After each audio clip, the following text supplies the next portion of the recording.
You're watching the Action Sports Jax 24/7 network. Now it's time for the Brent Austen Show.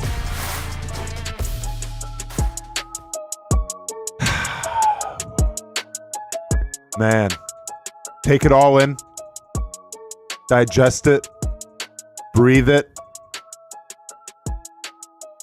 let it resonate with you a little bit.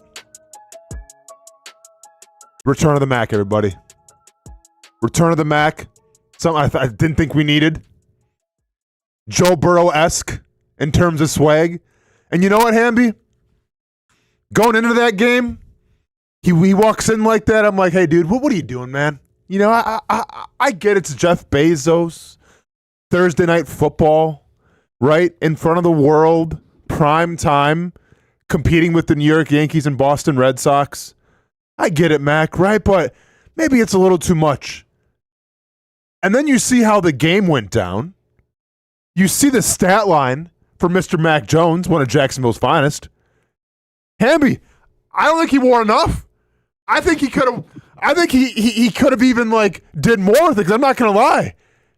After that dub, after that performance, I might be giving me one of those suits. That's how it works, and that's what I don't think Brent understands sometimes when it's me or Casey talking about the swag of Joe Burrow, right? The Batmobile Joe Burrow and everything. Does it look ridiculous sometimes? Sure. But when you're playing the most important position in all professional sports and you're balling out and you're putting up numbers and you got that swag, we celebrate you. Mac Jones, I said yesterday, man, no one's going to tune in to watch. You got the Yankees and the Red Sox and everything. Ratings will be lower than ever. I apologize. On behalf of the Brent Austen Show that I was ever talking bad about you. Because you put up with that suit and those numbers. I'm not saying it's the Joe Burrow level quite yet, Hamby, but he's getting close. Did you watch it last night, or were you more in tuned to the Red Sox and Yankees? Yeah, so first of all, I was out on the baseball. Yeah, rightfully so. I get it. Yeah, I mean, I can watch a Thursday night game, for the next 3-4 months. Yeah. That being said, oh man, I'm curious. I'm really curious to see how you're going to react to this. Hit me with it. So my wife decided that it was time that I watch Harry Potter. Divorce? Whoa, sorry. Sorry, man. My bad. Dude, it's going around the allergies. Right. That was my fault. Okay, sorry. Go ahead. She decided it was time that I watch Harry Potter. Never watched it before. Okay. So she, it was in the calendar, Austin. It was in the calendar. Hold up. Okay, but let's be honest, though. When we say it was in the calendar, did you have say in said calendar, or was this just, hey, by the way, babe, I put this down for us, we're doing this? It was pretty much that because she invited some friends over to watch it, too. Hamby, when it's Game 3, Yankees versus Red Sox? And I told her, look, as long as I can have the Yankees Red Sox on my phone, she said no problem. Okay, that's okay. Hey, it's not ideal. It's about a give and take. But I appreciate the compromise. We got to give and take here. This is how marriages work. Right. So, okay.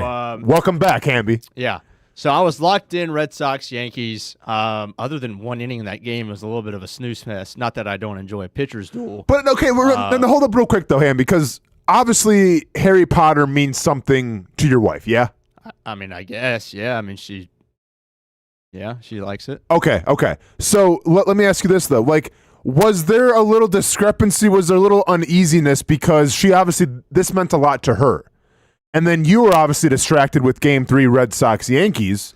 Did you feel some sort of discomfort there? Because I'm going to be honest, if I was in your wife's shoes, right, and I was excited to show my significant other something, and then she's on her phone the whole time, watching, I don't know, what's the equivalent to the, the Real Housewives or something? Right, sure. On her cell phone, I would be a little disappointed. Yeah. Okay, please continue. I think I was locked in enough to where I put that to bed. Okay. I was commenting on some of the things that were happening, especially the Sure. Quidditch match, because ball was on. Ball was on. I was like, all right, whoa, I can lock into this. Got to get that golden snitch, Hamby. Yeah, man. Come on. And I was making fun of some things, so she knows that I was locked in. Yeah. All that being said, I only box score watched the 49ers and Rams. Oh, wow. And wow. Okay. That's especially, I think it's to my benefit in a big way because I picked the Rams for Survivor. Not sure if you play, but you just I don't play this. I don't. You know do what this it is. Survivor, but I know You pick exactly what it is. You get a huge pool. I think ours has like 200 dudes in it. Wow. Or 200 people in it. $10 buy-in. Is this for the with whole year. Brent and everybody, or is this with No, something this different? is- Okay. Buddies. Gotcha. 200 people that it's been a thing for a long time. You pick one team in the NFL to win every week. If they win, you survive and move on. Mm-hmm. So I'm thinking to myself, first of all, Thursday nights in general are so wacky, They are. right? You get one day of practice, maybe, They are. that it always seems to favor the home team, in my Sure. opinion. That's at least I don't know if that, but in my head, the home team's coming out on top. Short weeks, you tend to take the home team, Especially sure. on a Thursday nighter. Mac Jones is playing, and it wasn't even just an early betting against Mac. It was Ricky who Pearsall's do the out. 49ers have. Mm-hmm. So I picked the Rams. And the first box score watch was when it was 14-0 49ers. Yeah. And I was like, oh, boy, we're in for a treat. I hope Mac throws a pick in the second half. We get rolling here, and we squeak one out. And then I get a text much later in the night. Harry Potter's wrapping up. And it's one of my buddies who also took the Rams. And he was pretty much just like, you got to be bleeping me. And I Yeah. look, Kyron Williams fumbles the football on the 1 yard line, Yep. 1 yard short of giving the Rams the lead. Yep. And I said, holy cow. I look, all right, the Rams still have 3 timeouts. So I'm still box score because then at that point the Red Sox game is pretty much over. Yeah, it's over. The Yankees got it. Voldemort's, making an appearance in Harry Potter now at probably this point or something. Yep, I found out that it was not Snape, it was the other dude, and then Voldemort appears on the back of his head, and I'm like, all right. Well, hold up. Is this the first one you're watching? Yeah. What? Oh, okay, gotcha. Yeah. Yeah, Okay, what's yeah. his name? Okay, got you. Yeah.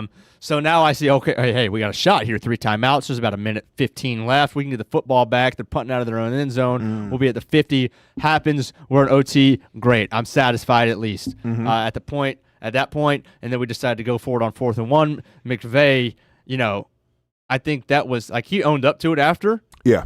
But I was crushed.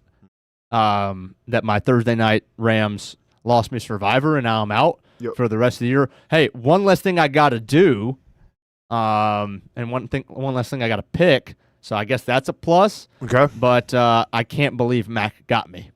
Yeah, so listen, well, once again, condolences. I've never seen the Harry Potters. I've heard good things, but I'm You've all never set. seen him either? No. Oh. No, I mean, I read the first 4 books when I was in grade school, and then, I honestly kinda thought grew out this of was it. going to be one where I was getting cooked that I hadn't seen it before. Oh no, dude! Come on, this. Yeah, don't treat this as like Harry Potter's like the Godfather or like. And it is like one of the most popular. Chill. It is. Chill. I will roast it right along with you. Okay. But it is But, like, one of let's- the most famous series. Popular, yeah, famous, sure, but like well done, like great movie, like Oh, I don't Oscar know worthy, about probably the not, man. cinematography of it. Okay, I'm no yeah. IMDb. It's not winning the Oscars. Maybe it did actually. I didn't even know about it, but no, we're all set. Okay, so now let's get a lot to break down here. Yeah. So, yeah, obviously me being the fantasy football junkie that I am, let's go ahead and just stream the Rams defense and let's watch them just tear apart the 49ers. And that didn't happen. Shout out to the Rams for getting me 0 points in fantasy football on their defense. It is what it is. It happens. It does. But I think, and listen, you can watch the box score, you can watch the real game. Like, what you saw is what you saw, Hamby. Like, it wasn't an anomaly here. Like, the 49ers offense was firing on all cylinders. And against a Rams defense that I think has garnered a lot of respect in the NFL. Absolutely. So that was shocking, especially being on the road in LA. Now, let's keep in mind, it's San Fran, it's LA, they're right next to each other. You heard a lot of 49ers fans in that crowd. But nevertheless, you're still the away team. A couple observations, though. that I think need to be talked about from that game. Even though you didn't watch it, I'll make it super easy on you. I'll make it very digestible to you. Thank you. You saw what Mac Jones did in terms of the box score, at least. Yeah, he threw for 350. Correct. To a bunch of guys that, I'm going to be honest, okay, right? Right. Like, you have, like, your third-string tight end. You have, Will Robinson, who was, like, a Marcus reject. Robinson. Sorry, thank you very much to Marcus Florida Robinson Gator reject. from the Rams and everything. Kendrick Bourne couldn't catch the football against the Kendrick Jags Bourne last week. has now all of a sudden cemented himself as a number one receiver. Didn't see that coming. Christian McCaffrey's doing Christian McCaffrey things, right? Sure, we knew he was going to get his. And Mac Jones, like, stood in the pocket, stared down the barrel, was getting hit, got a little wobbled for a little bit of the game, but came back. Like, it was a gritty performance. So let me ask you this, Hamby.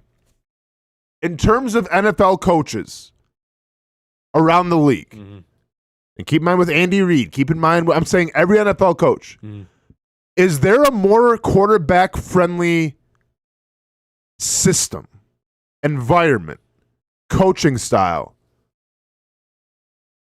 than Shanahan? Because you think about, like, how the Brock Purdy thing came to fruition in the first place, right? Like, he was thrust in there. Yeah. In the playoffs, if I'm not mistaken, or close to the playoffs, right. And then he did his thing, and then they bring him back, and he becomes a starter. But, like, I feel like it doesn't matter who the quarterback is for San Francisco, set aside from Trey Lance. They're going to have success. Now, yeah, let's go ahead and go back, last week against the Jacksonville Jaguars, and I understand that didn't look too good. They got the yardage.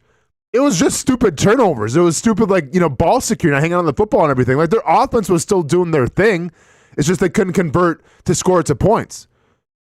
Is the Kyle Shanahan offense the most quarterback-friendly offense in the entire NFL? Yes. There are close seconds, but Shanahan's is the best. I do believe that he could plug just about anybody in there. That's not to discredit Mac, because plugging anybody in there doesn't mean that they'd throw for 350, right? Would it be a quarterback-friendly, opportunity for him? Absolutely. I don't know if there's a top 45 quarterback in the NFL that couldn't go to the 49ers, work with Shanahan, and at least feel pretty comfortable with where they are. That being said, Sean McVay, my mind goes back to when Baker Mayfield got there 24 hours before a game and then the next day went out there and won. Like, I think there are close seconds. I think Mike McDaniel's offense is very comfortable for quarterbacks. I just think Tua is that bad right now, and is that just messed up? But listen, real quick, though, with Mike McDaniel's offense, when Tua got hurt, whatever it was, last year or the year before that, and they had their backups in, there was nobody doing anything. I agree. They were a shell of themselves without Tua, which is saying a lot. But, especially with those guys, Mike McDaniel's not on the same level as McVay and Shanahan right now. But I still think he's got, especially because of the skill positions, maybe that's more about skill positions than it is the coach. Yeah. Right? Because obviously, if you can't succeed with Tyreek Hill, Jalen Waddle, and Achane, especially what he was doing last year, then it's going to be tough for you to succeed anywhere. All that to say, yeah, Shanahan takes the cake here. The fact that Mac Jones went out there. McCaffrey only ran for 57 yards on 20-plus carries. I think he was running for 2.5 a carry, which is not good at all. Yeah. And, here's my question. What was the deepest ball Mac Jones threw? Did he throw the football over? Was he throwing it 15 to 25 yards? Or was he checking it down and taking the slants the opening drive, I want to say it was like a 30-something. Like, they came out the gates and threw it. I forgot. I think it was Kendrick Bourne. Had to have been. Off the get-go. Hey, he had like a 30-yard reception, something like that. Huh. So, like, they came out right away and, like, they weren't, like, backing down to the Rams. Like, it wasn't going to be a game script that was like, okay, we got to be cautious here. We have a backup quarterback. And, like, this almost looked like, hey, Mac Jones, we know what you can do. Go out there and sling it. And it's wild. And listen, we'll take the win if you're the Jacksonville Jaguars. Yeah, it makes it look better. It makes you wonder, though, honestly. And once again, I err on the side of I think Brock Purdy was a little more banged up than they let on. Absolutely. Right, against the Jags. If Mac Jones would have been the quarterback for that game, it may have been a little different. Not going to lie. Now, once again, it's the fumbles, right? It's the turnovers. It's the special teams of the Jaguars. Parker Washington scoring the touchdown, changing the momentum. Like, there is a lot of things that win in the Jags' favor, but Mac Jones looked unreal last night. And then I think it also warrants the question, if you can do that with essentially backup wide receivers, backup tight ends, backup quarterback. And not getting anything from Christian McCaffrey in the run game. Correct, and your run game's stagnant. I mean, and I get the Jaguars just beat them, but are the 49ers one of the best teams in the NFL?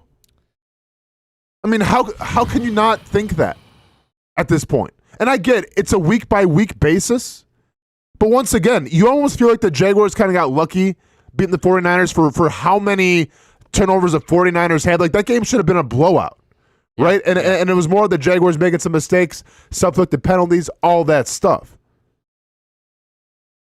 Like, I can sit here and say, you know what? I think the 49ers right now are one of the best teams in the NFC. Like, I get Green Bay had that mantle. Mm-hmm. Well, how did Cleveland go? Yeah, and then the Cowboys tying that one. And then you tie the Cowboys.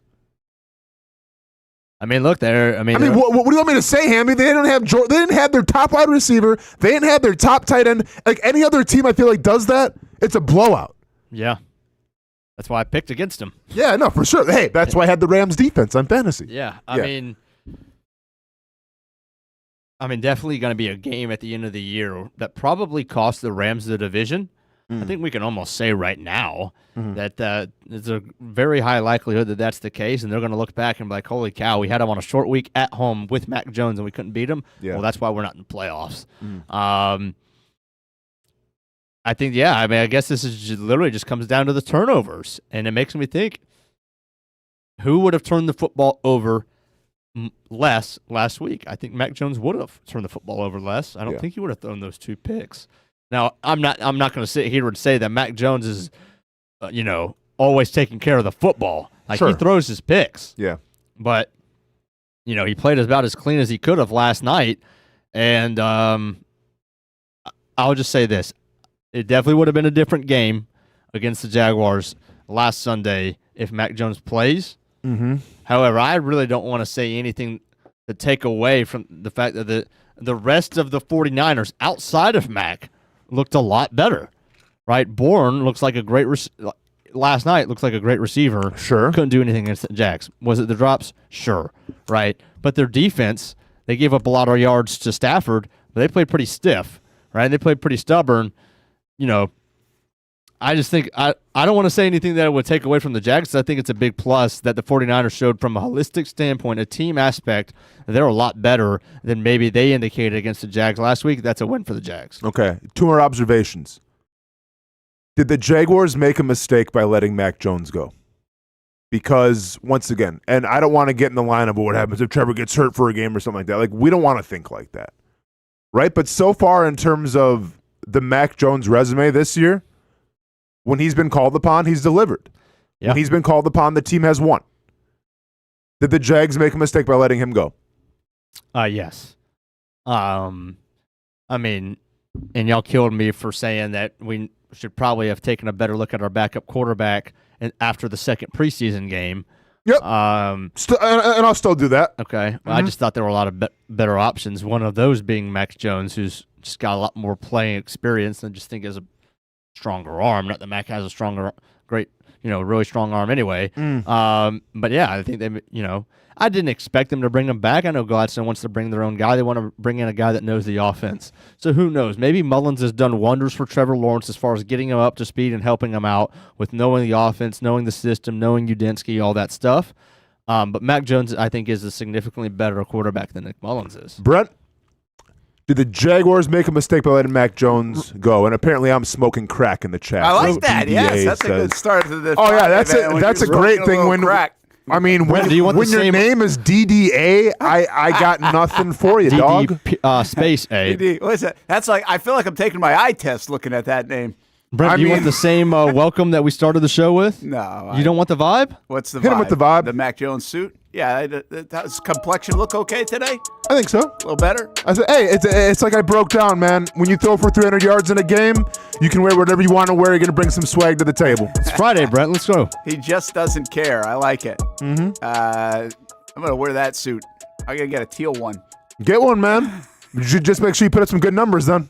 Listen, I don't think the Jags made a mistake given the information that they had.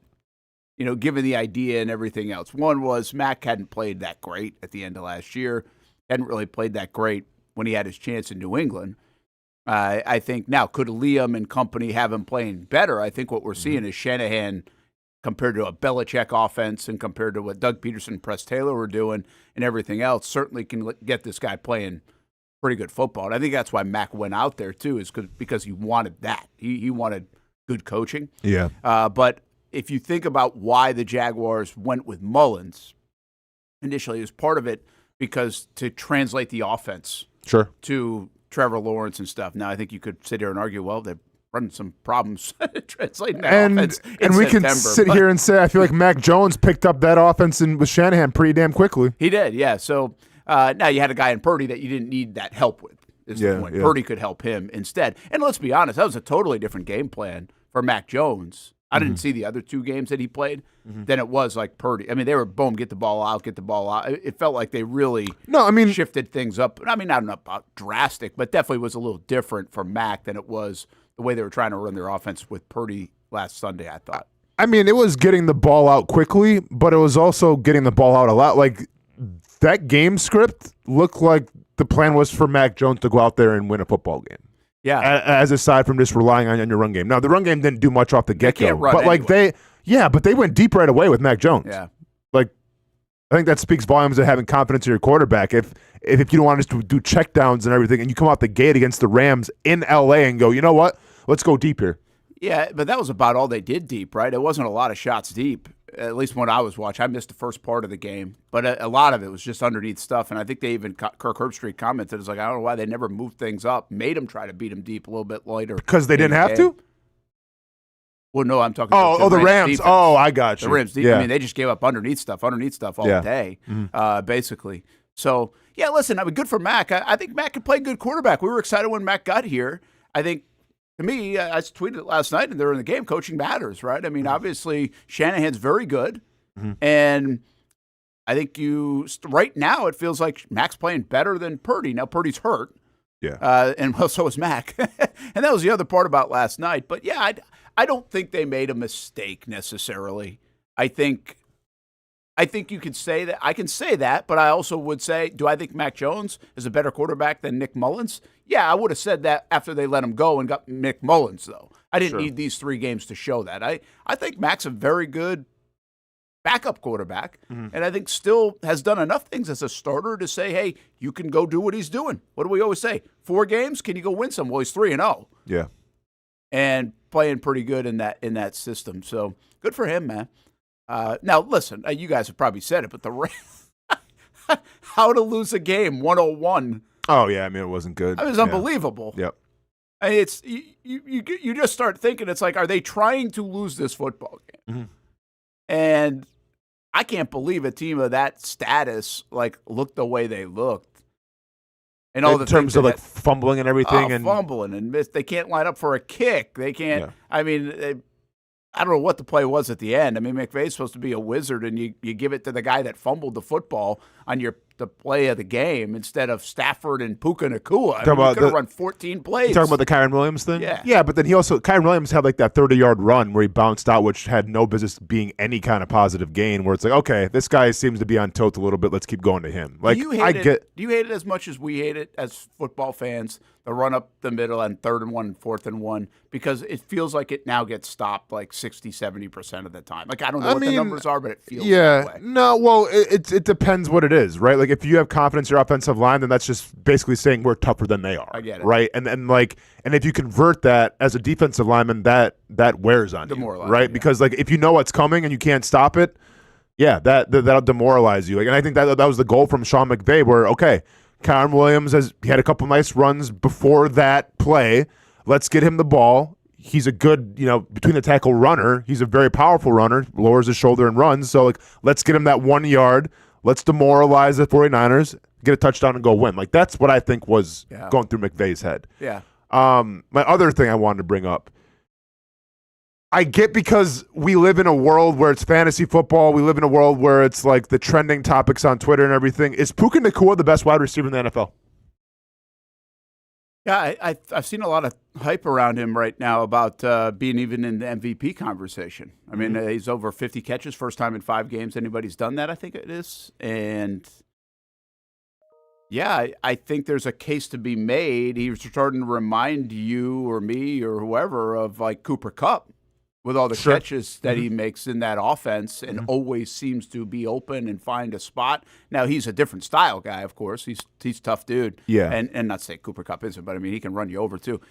So, yeah, I don't feel like he is the best in the game, if I'm being completely honest. Like, I think Jamar Chase and Justin Jefferson are those guys. Okay. They just feel like alpha guys more than Puka Nacua. And But they even feel like alpha because why? They're faster? Like what? They're more explosive Okay. to me. Okay. They're more explosive playmakers. Okay. And again, that's why I compare to Cooper Kupp. Cooper Kupp was maybe the best receiver in the game when he's catching it 130-something times, and he's more slicing and dicing you in a very patient, methodical way. Not to say you can't catch a 40-yarder, but then those other guys are highlight reel guys. And so I would say I think he's the most dangerous player in the game right now at the receiver position because he can get it 10, 11, 12 times, and you can't really stop it, much like Cooper Kupp was. Much like Christian McCaffrey is out of the backfield in a receiving way for the Niners. Whereas Justin Jefferson can have a game where he goes for 8 for 180 yards and 2 scores, but you also can look up and it's 4 catches for 38 yards sometimes or 58 yards. I feel like the Puka Nacua one's way more daunting for a defense. Hamby, Puka Nacua, best wide receiver in the NFL. Not yet.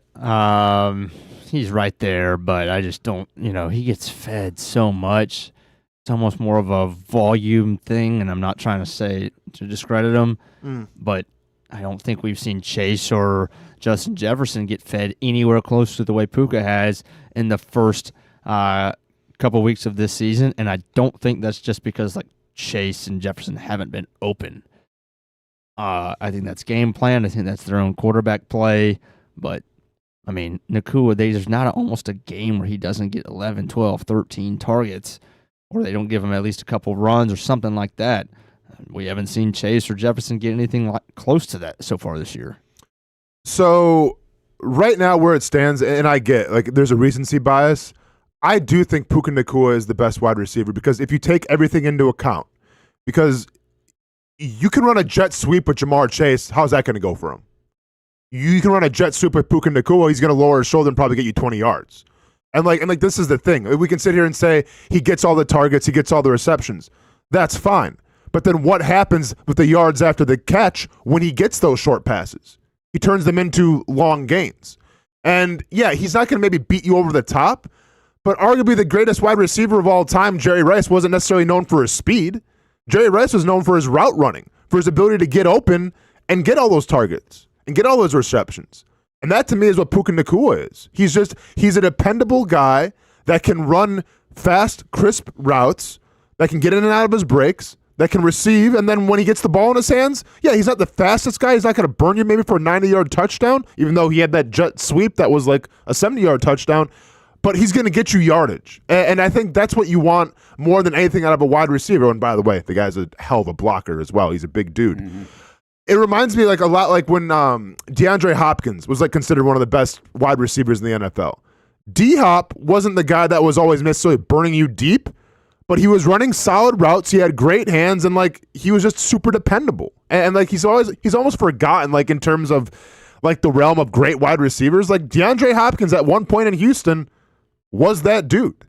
And I think Puka Nacua kind of shows that a little bit. So I'm not even looking at it in terms of okay, Jamar Chase's numbers are down. Okay, yeah, obviously, because look who the quarterback is.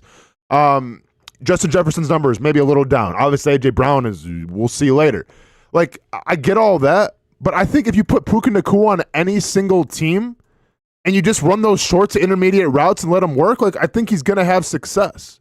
So right now, and once again, it's not the sexiest wide receiver. He's not doing the gritty in the end zone and everything. He's not doing crazy things. I just think in terms of dependability, in terms of you know what you get, give me Puka Nacua all day. Yeah, well, yeah, I think there's two ways to look at it. And so it's Brent's riding the national media thing. Those guys are the best. Puka's the best now. I mean, he's certainly one of the best now. I think there are two ways to look at the wide receiver position. I use the word daunting, and I think Puka is a daunting player to play against. Mm-hmm. Then I think there's dangerous, and I think Jefferson and Jamar Chase, to me, are dangerous players. Tyreek Hill was a dangerous player to play against. And I think there is a little bit of a difference. I think it's the same thing again. I go back to Cooper Kupp. I don't think he was wowing you with highlight reel plays, but he was a pain in the ass to play against for sure, and he was really, really good and arguably the best guy in the game. So it just depends kind of. I think right now defenses would still rather face this than those guys because it's the threat of the 75-yard touchdown that scares defensive coordinators and defenses and puts them on their heels. The underneath stuff is there all day. In fact, a lot of defenses are built on saying, hey, you can have that. We'll just clamp up around, the red zone and hopefully force field goal or make a play or see if you can do it for 12 plays. But the other thing about him right now, I wanted to see his hand, like targets versus catch. Look at 10 receptions, 12 targets, 13, 15, 11 out of 15, 8 out of 9, 10 out of 11. It's pretty crazy. Yeah. And can a guy that, is averaging like 10 yards a catch or 9 and change or whatever it is right now, can he be the best in the game at the receiver position? I guess would be the curiosity, right? Because we think, again, in big plays. But also, I think of the gadgets. I do think of his ability to run. Yeah. Those are like the jet sweeps as well. Yeah, it's not a knock. I mean, I think it's a great conversation. Yeah. I just don't. I think it's two ways to look at it. Mm-hmm. And he's really good. Really good. Yeah. And he's so dependable. Yep. And I think as an offense, you want that. I think as a defense, you hate playing against those other guys. Okay. A little bit more. Okay. And I don't know if that's a narrowed gap. Mm-hmm. What's his yards per reception? That's pretty. It's like 10 or something. You said. Yeah. Let's see, 25. It's actually 11.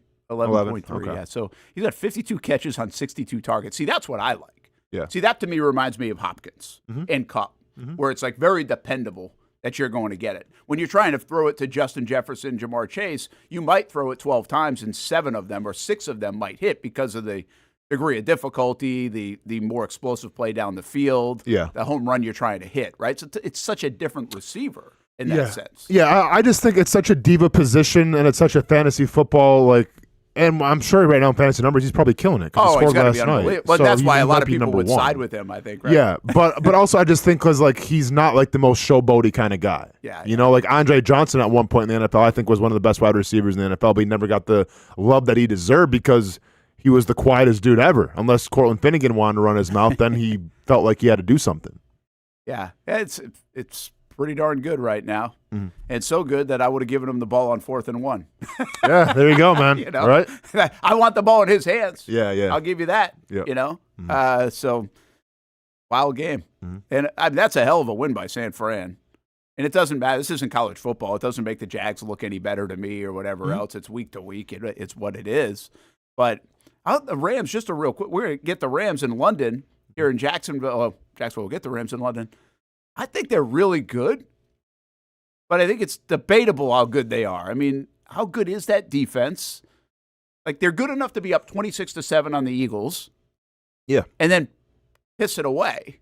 Mm-hmm. They're good enough to rally with a few minutes left over the Colts. Yep. And win a football game, yet they're not good enough to close that one out yesterday. That's a strange thing to me.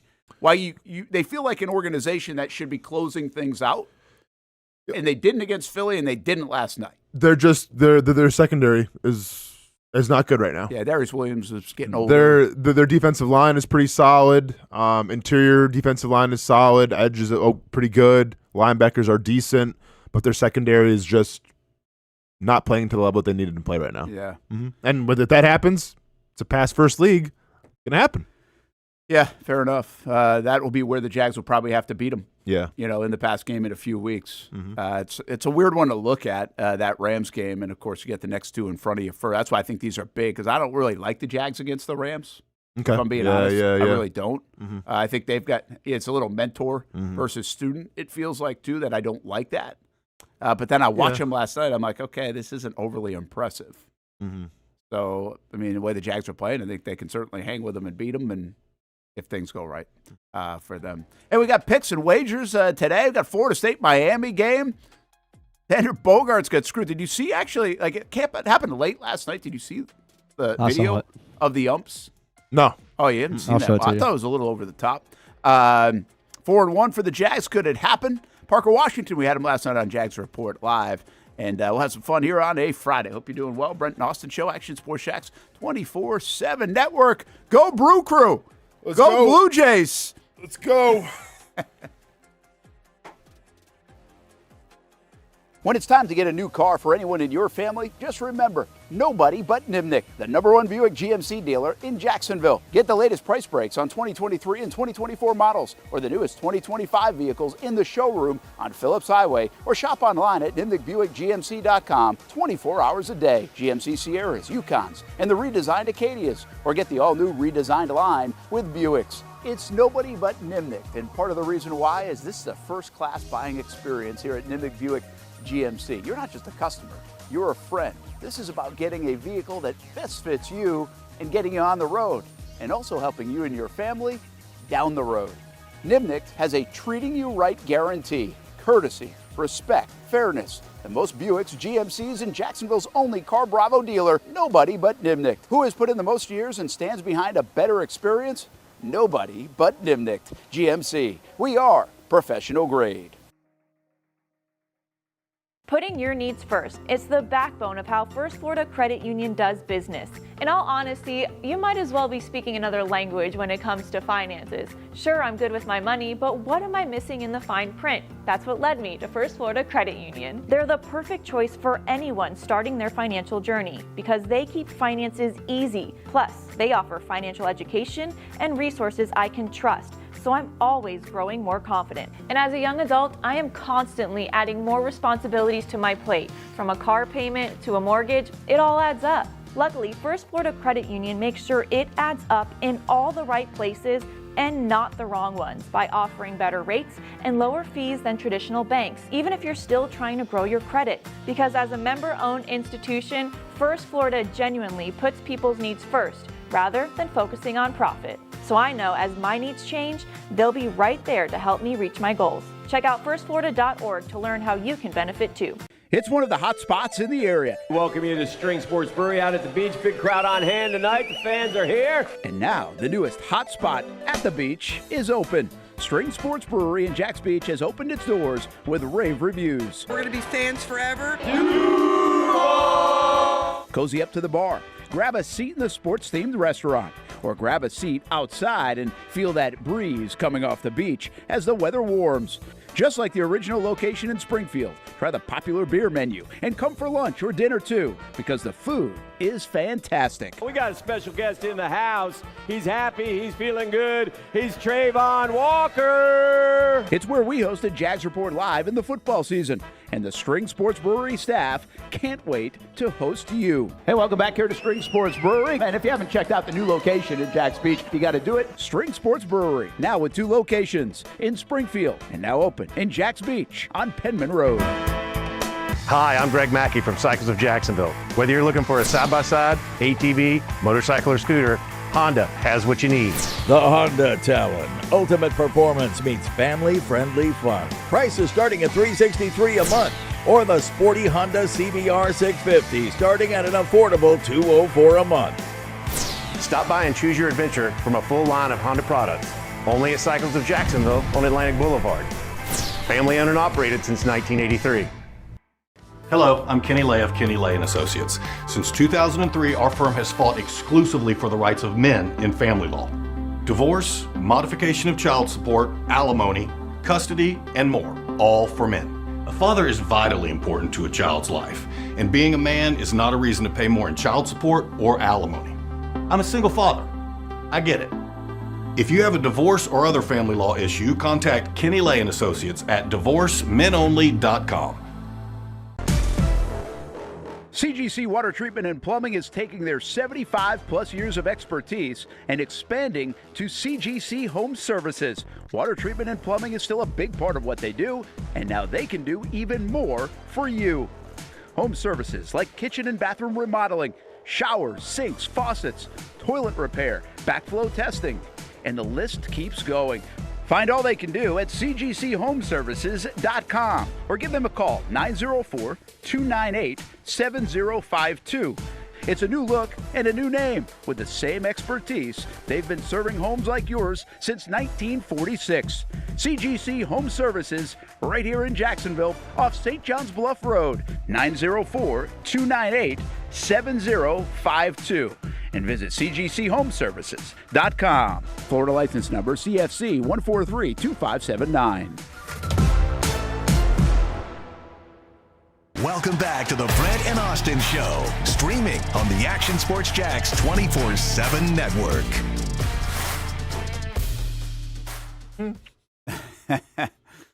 Yeah, man. I tell you what, I these umps were all over the place last night. I was watching the Red Sox game close. I saw this one, and it doesn't help my case of not liking the new system. Sure. That's put in place. What's really interesting about that, if you're, all right, we'll get into this too.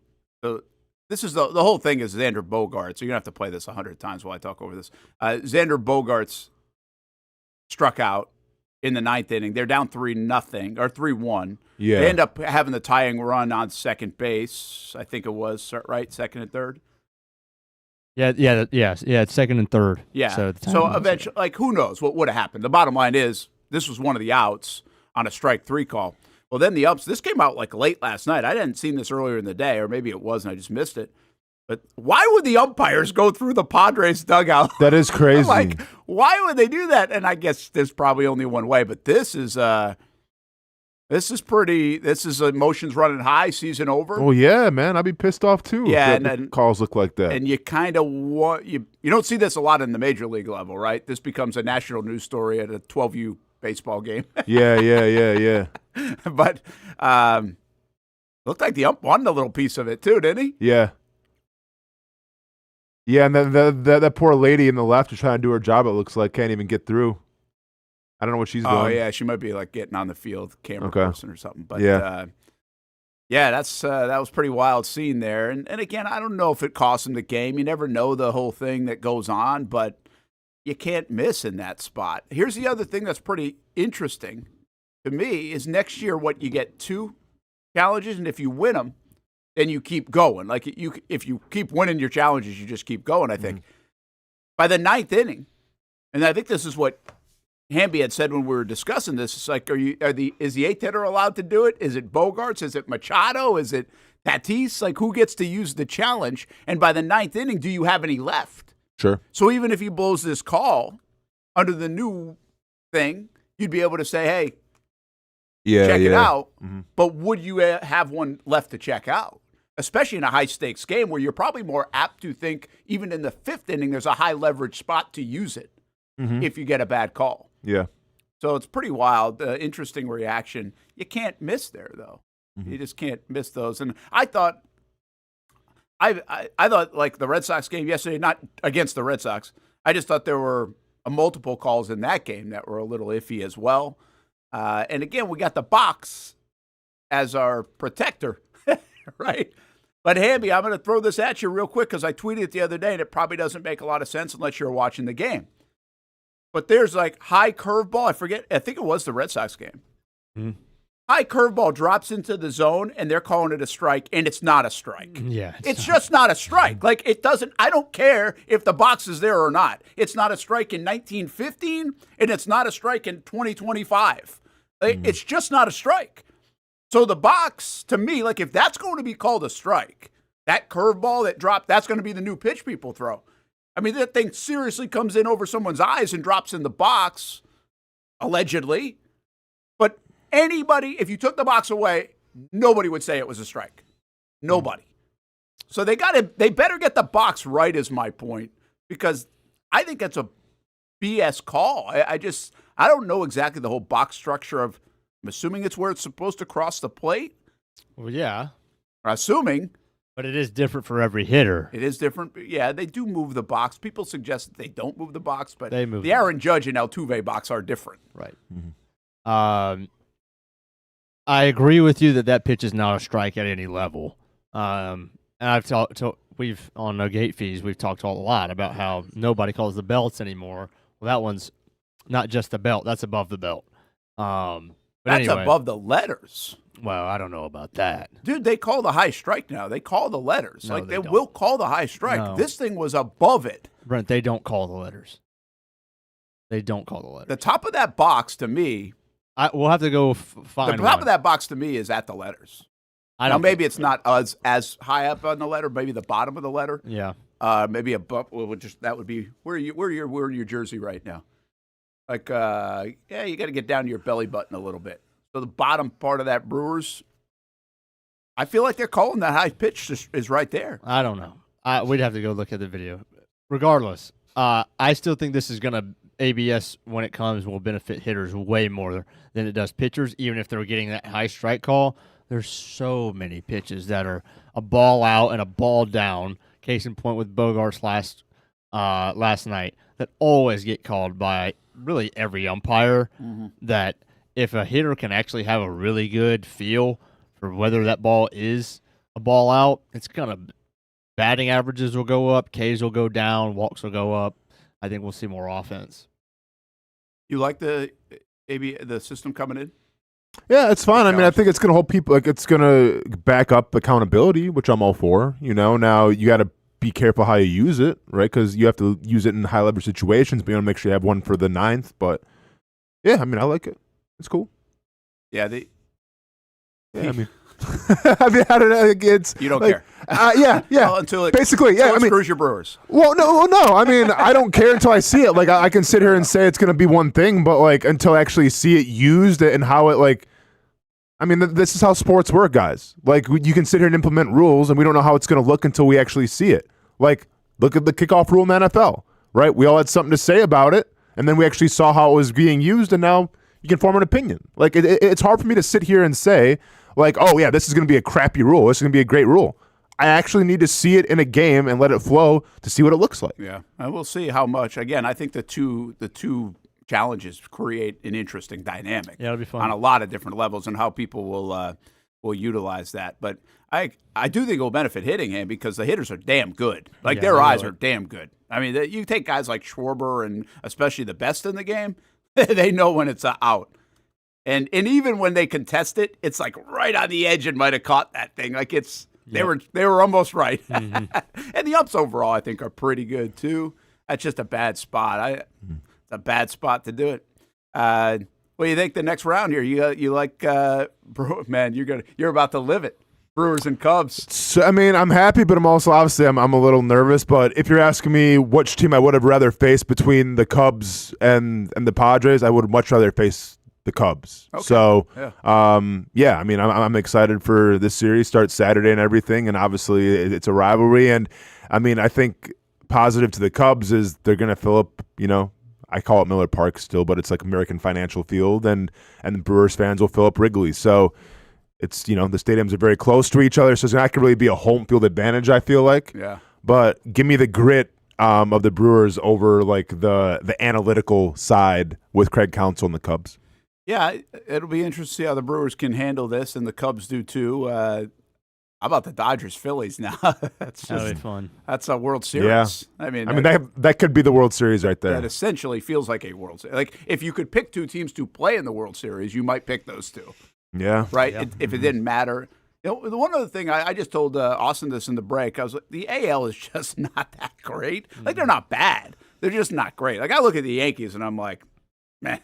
But I also looked at the Red Sox the whole series. I was like, meh. I mean, and the Guardians. Their lineup, the Red Sox lineup is not great. Just not great. The Guardians lineup is terrible. Story and Bregman don't hit. Heck, even the Tigers lineup, and this might just be me for baseball. I don't even know, like, 7 of the guys in the lineup. I know. Yeah, but I mean, listen, set aside from that major collapse, they were the best team in baseball for a long time this year. Yeah. Like they had the resume to back it up, and they just kind of fell off at the end. Well, I say fell off. They jumped off a cliff at the end, but. Yeah, it'll be. I just think that series is cool because we just lived. Yankees, Red Sox, always good. And I mean, obviously the Red Sox did. I didn't think the Red Sox played well the last 2 games, but the Brewers and Cubs will have that feel to it. I don't really think the Dodgers and Phillies, other than it will sound like it'll look just like talented Goliath and teams, Goliath, right? Yeah. And Seattle and the Tigers is a fun one because to me it's like we're going to learn about those teams. I don't think a lot of people, like the public in general, knows a lot about those teams. To me, I think I'm really looking forward to seeing the Blue Jays. I don't think I watched an inning of Blue Jays baseball all year. Fair enough. And I they know got some studs now. I know they're guys, Yeah. but I don't know their pitching at all. Like, I feel like I probably caught half a game of pretty much everybody, or a full game of pretty much everybody, whoever the Braves were playing. I don't remember them playing the Blue Jays this year, and I definitely wasn't watching at that point. Yeah, the reason I had brought that up to Austin, I was like, man, I can't find a way for the Yankees to lose, and I don't think they're that good. Yeah. That's why I thought the Red Sox did have a shot if they got through this one, too, that they could. I mean, because you got – and a lot of these teams have the ace. If you got the ace and Fried, and if this kid pitches like he did last night, that was a little different level. I don't expect him to pitch like that again. Yeah. I think he just had a hell of a day, and he's good. I'm just saying that was good stuff, but I'd be surprised if he does that the remainder of the now, Fried probably will, though. Right. And this kid that was really impressive stuff. I can tip my cap to it. And it's, Holy shit. Yeah, it's so Nice. easy, right? So easy. Yeah. But at the same time, he's just become like enemy number 1 in Red Sox land. You know what I mean? Yeah. Because he's brash. He's from Boston. His family grew up Red Sox fans. And now I guess he got a lot of heat the night before his start from like people that he knew and Red Sox fans and stuff like that. And he shoved now. He used it as motivation and fuel, and he shoved. I thought the other kid for the Sox was good in a big moment, too. I thought he pitched well. The defense just let him. Their outfield play. Outfield play in Major League Baseball the last 5 or 10 years is terrible. It's terrible. Yeah. And most of it's because they don't care if you can play. They only care if you can hit. Mm-hmm. But it's awful. Yeah, it's a crazy scene, man, having to play against a rival like that. That is pretty Good nuts. for them. And you're 24 years old. Yeah, I mean, I remember when I went to the Bears and, like, everybody in Wisconsin was all pissed off at me for going to the Bears. Like, it was my choice. Like, hey, I'm literally on the bottom roster of any NFL team. I'll take what I can get right now. But, yeah, I mean, I got a lot of crap for going to the Bears. That's wild. But I also I told this story before, but I got the payback because when I was the best man of one of my friend's weddings in Wisconsin, this was in Appleton, Wisconsin, during the summer, they had the ceremony and everything, and as part of being the best man, I had to sign the marriage license. So there had to be like a witness and everything. I didn't know that's how it went down, but so you have the marriage license. There has to be a witness there. The preacher's got to be there and everything. Then the parties, the bride and groom have to be there as well. So I get the marriage license as to sign as a witness. I sign it, and in giant letters I put #bear down, and then I signed it Austen Lane 73 because that was my number with the Chicago Bears. Little did I know that actually gets saved and it's supposed to be framed and everything in a scrapbook kind of thing.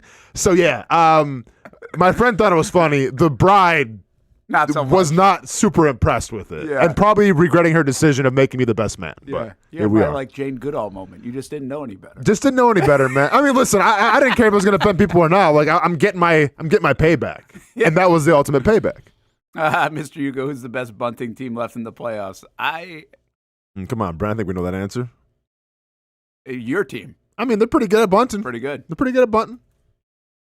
Somebody's going to have to execute. The bunting is we saw both ways in that game yesterday. Guy who was uncomfortable 2 days ago. Guy uncomfortable bunting, and a guy uncomfortable fielding the bunt. Yeah. Because I think you get both sides because people just don't know how to do it. Mm-hmm.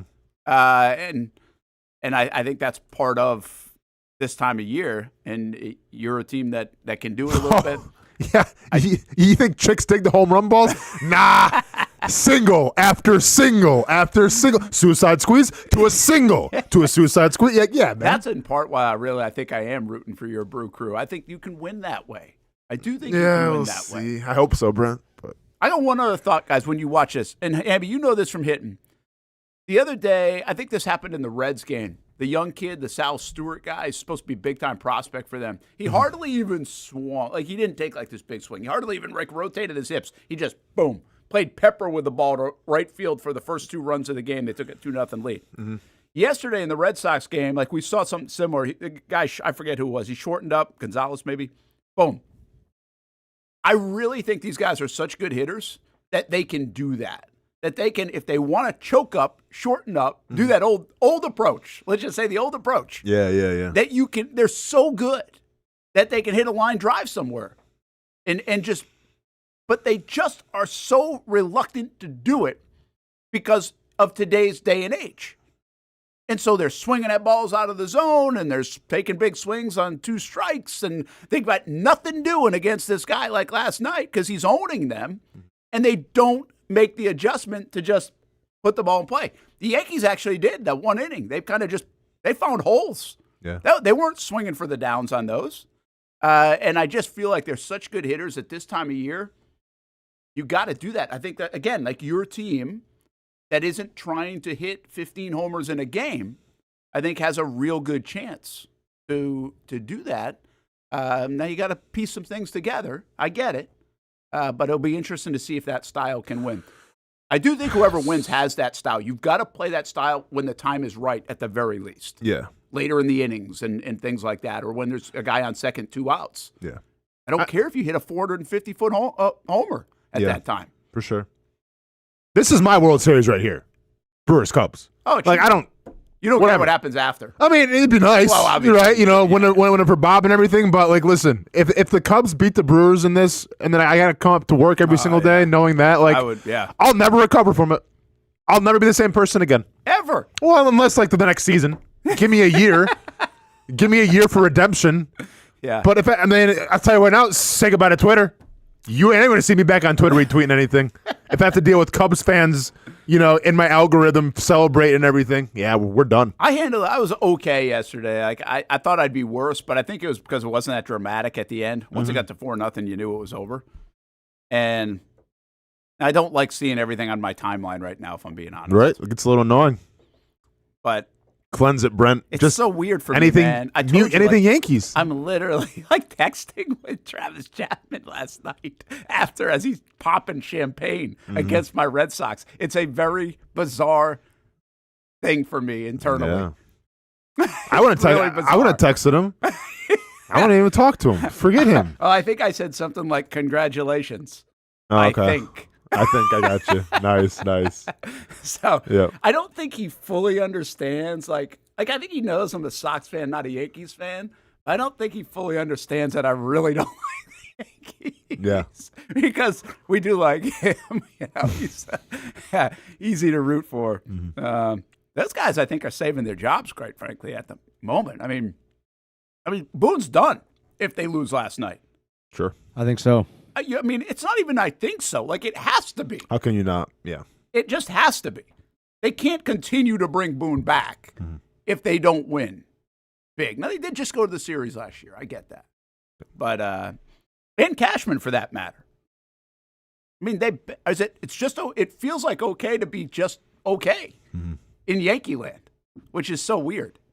But first time the Sox have lost to the Yankees in the playoffs in 22 years. That also is weird. All right, let's get back to some football talk. We come back. Brent Austen Show, Action Sports Jax 24/7 Network. Actually, might take you out to the Field of Dreams and show you a peek in there. We've got a local group that is out there. So we may do that here in the next hour as well. So speaking of some baseball, but we'll get back some football talk. Game of the week in high school sports tonight, in high school football, that is. We can't wait. What are we, week 7 now? We've got the Surf and Turf Bowl, they call this, Austin, because Tokoi Creek Toros against the Beachside Barracudas. Where's Beachside located? Like, they're both down St. Johns County. They're the two newest schools in St. Johns County. Okay, Probably within the last 5 years now. Okay. And I like the name. Both locals are pretty good, right? Do they actually call it the Surf and Turf? They do. Well, okay, good. As they should. That's great. You got the Brain Bowl between Stanton and Paxson. Those are the two academic schools. Gotcha. 2 weeks ago. And then you've got the Surf and Turf Bowl here. I like it, man. So tonight, 7 o'clock, Noah Schlicksup, Brody McGuff, and Chandler Dancer will have the call of that one and the production of that one. on all our Action Sports Jacks platforms, even on actionnewsjacks.com. And then 8 o'clock, we start the Friday Night Blitz. We'll have 5 hours of high school football coverage. It is a lighter week in the area, but we also have Rains Revault tomorrow, so we'll have both coaches on, and we'll preview that. We've got our Committed to the Uncommitted presented by Nimnick Buick GMC as well. But don't forget, our Whataburger Game of the Week tonight, 7 o'clock, Beachside and Tokoi Creek. Most of us know how to throw.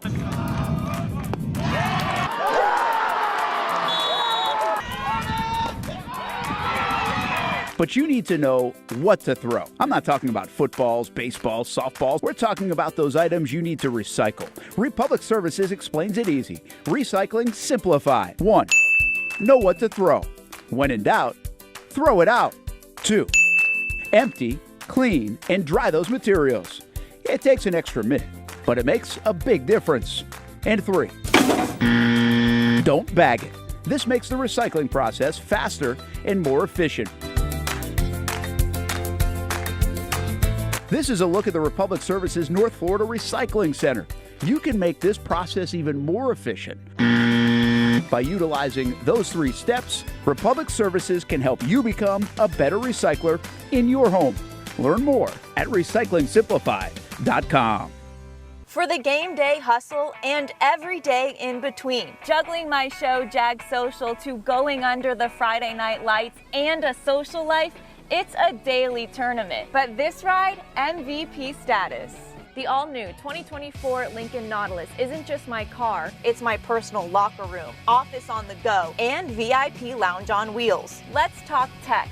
My profile remembers everything from customizing my dash display to setting the ambient lighting and my signature scent. And wireless charging, essential for live tweeting scores. Whether I'm packing for a beach day with friends or heading to the gym, there's space for every passion. After dominating all day, this becomes my recovery zone. The massage feature is like having a personal PT on call. Life's a non-stop game, but with this ride, I'm always on my A game. The 2024 Lincoln Nautilus. Drive your passion. If you don't see a pit, it ain't legit. When you hear that, you think Bono's Pit Barbecue, a staple in Northeast Florida now for 75 years. A place that feels like home with friendly service, a meeting place for friends, family, or business occasions.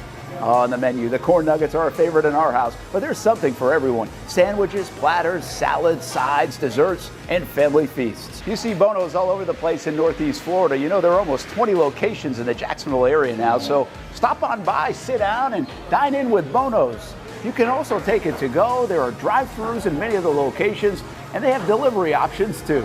Just download the Bono's app to make things easy. I signed up for the loyalty program, and you can too to get special offers. If Jacksonville is home, few things feel more Jacksonville than Bono's Pit Barbecue. Celebrate 75 years and many more to come. Bono's Pit Barbecue. If you don't see a pit, it ain't legit. People helping people. It's at the core of what Alive Credit Union is all about, and it's been that way for over 70 years. From the start in 1954 to today, the mission remains to inspire financial wellness and give you a financially fit lifestyle. Alive Credit Union and its employees are committed to not only serving their valued members, but also our community here in Northeast Florida. I had a chance to see that commitment firsthand as Alive partnered with our Action Sports Jacks 24/7 team to bring you Armada men's and women's soccer broadcasts. Inside the 18, it is a shot, and it's a goal! Chloe Chivers! And that connection to the community continues with Alive Credit Union's support of the Police Athletic League of Jacksonville. Alive Credit Union's commitment to our community also involves serving the financial needs of all first responders through the recent merger partnership with City and Police Federal Credit Union. Join the community and become a member of Alive Credit Union today. Find out the many ways you can be inspired in financial wellness at alivecu.coop.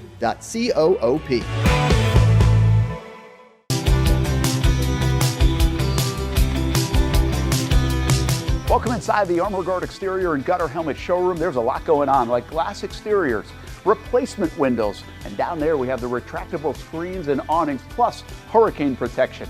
Let's talk more about those gutters, and to do that, we bring in Kevin. He's the owner, he's the expert. Why Gutter Helmet?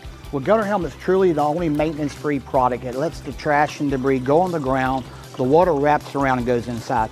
Unlike filters, they sit on top of the gutters, and the trash and debris build up on top of filters, which requires maintenance. With Gutter Helmet, we're going to keep you off the ladder, the most dangerous thing in your garage. With Gutter Helmet, you'll never clean your gutters again. So get off the ladder and put on the helmet. Gutter Helmet. Get a free estimate at gutterhelmetofnorthflorida.com. You can also call 904-762-7779 or visit the showroom on St. John's Bluff Road in Jacksonville.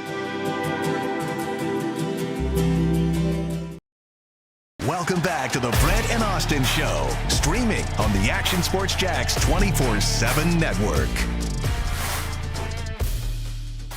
That's Carter Bradley right there. And it's really cool to catch up with him yesterday and see him. That must be. I like this part. I think it's just really neat that 12 years ago, this kid's now, not kid, but 25 years old or something. Yeah. So when he was 13 years old, that's a great time to be growing up with your dad, the head coach of the NFL team. Yep. Because you're hanging out, right? And so I asked him, I said, what kind of memories popped up? He's like, folding laundry. Then when I got in here, I went into the equipment room and said, hey, need any help folding laundry? Oh, nice. So he used to do that. Obviously, he'd be out on the field. He'd help, be the ball boy, those kind of things. But grew up around it with Gus as the head coach for those 4 years.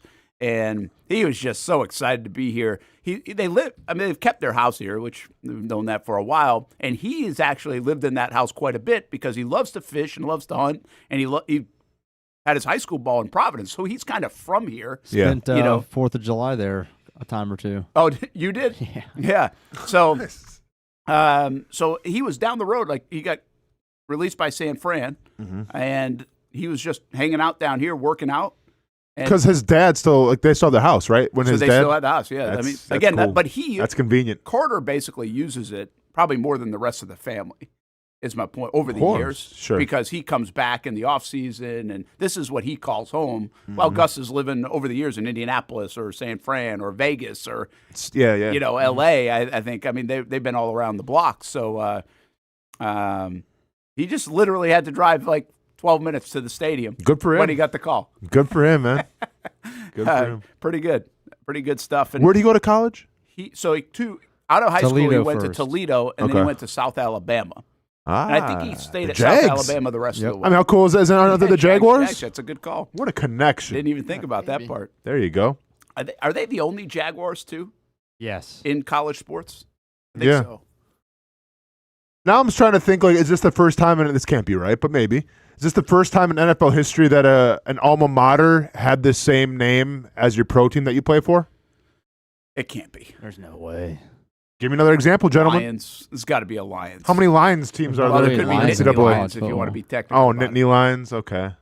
Yeah. Nope. That's not good. good enough. It's get technical. Cal Bears in Chicago.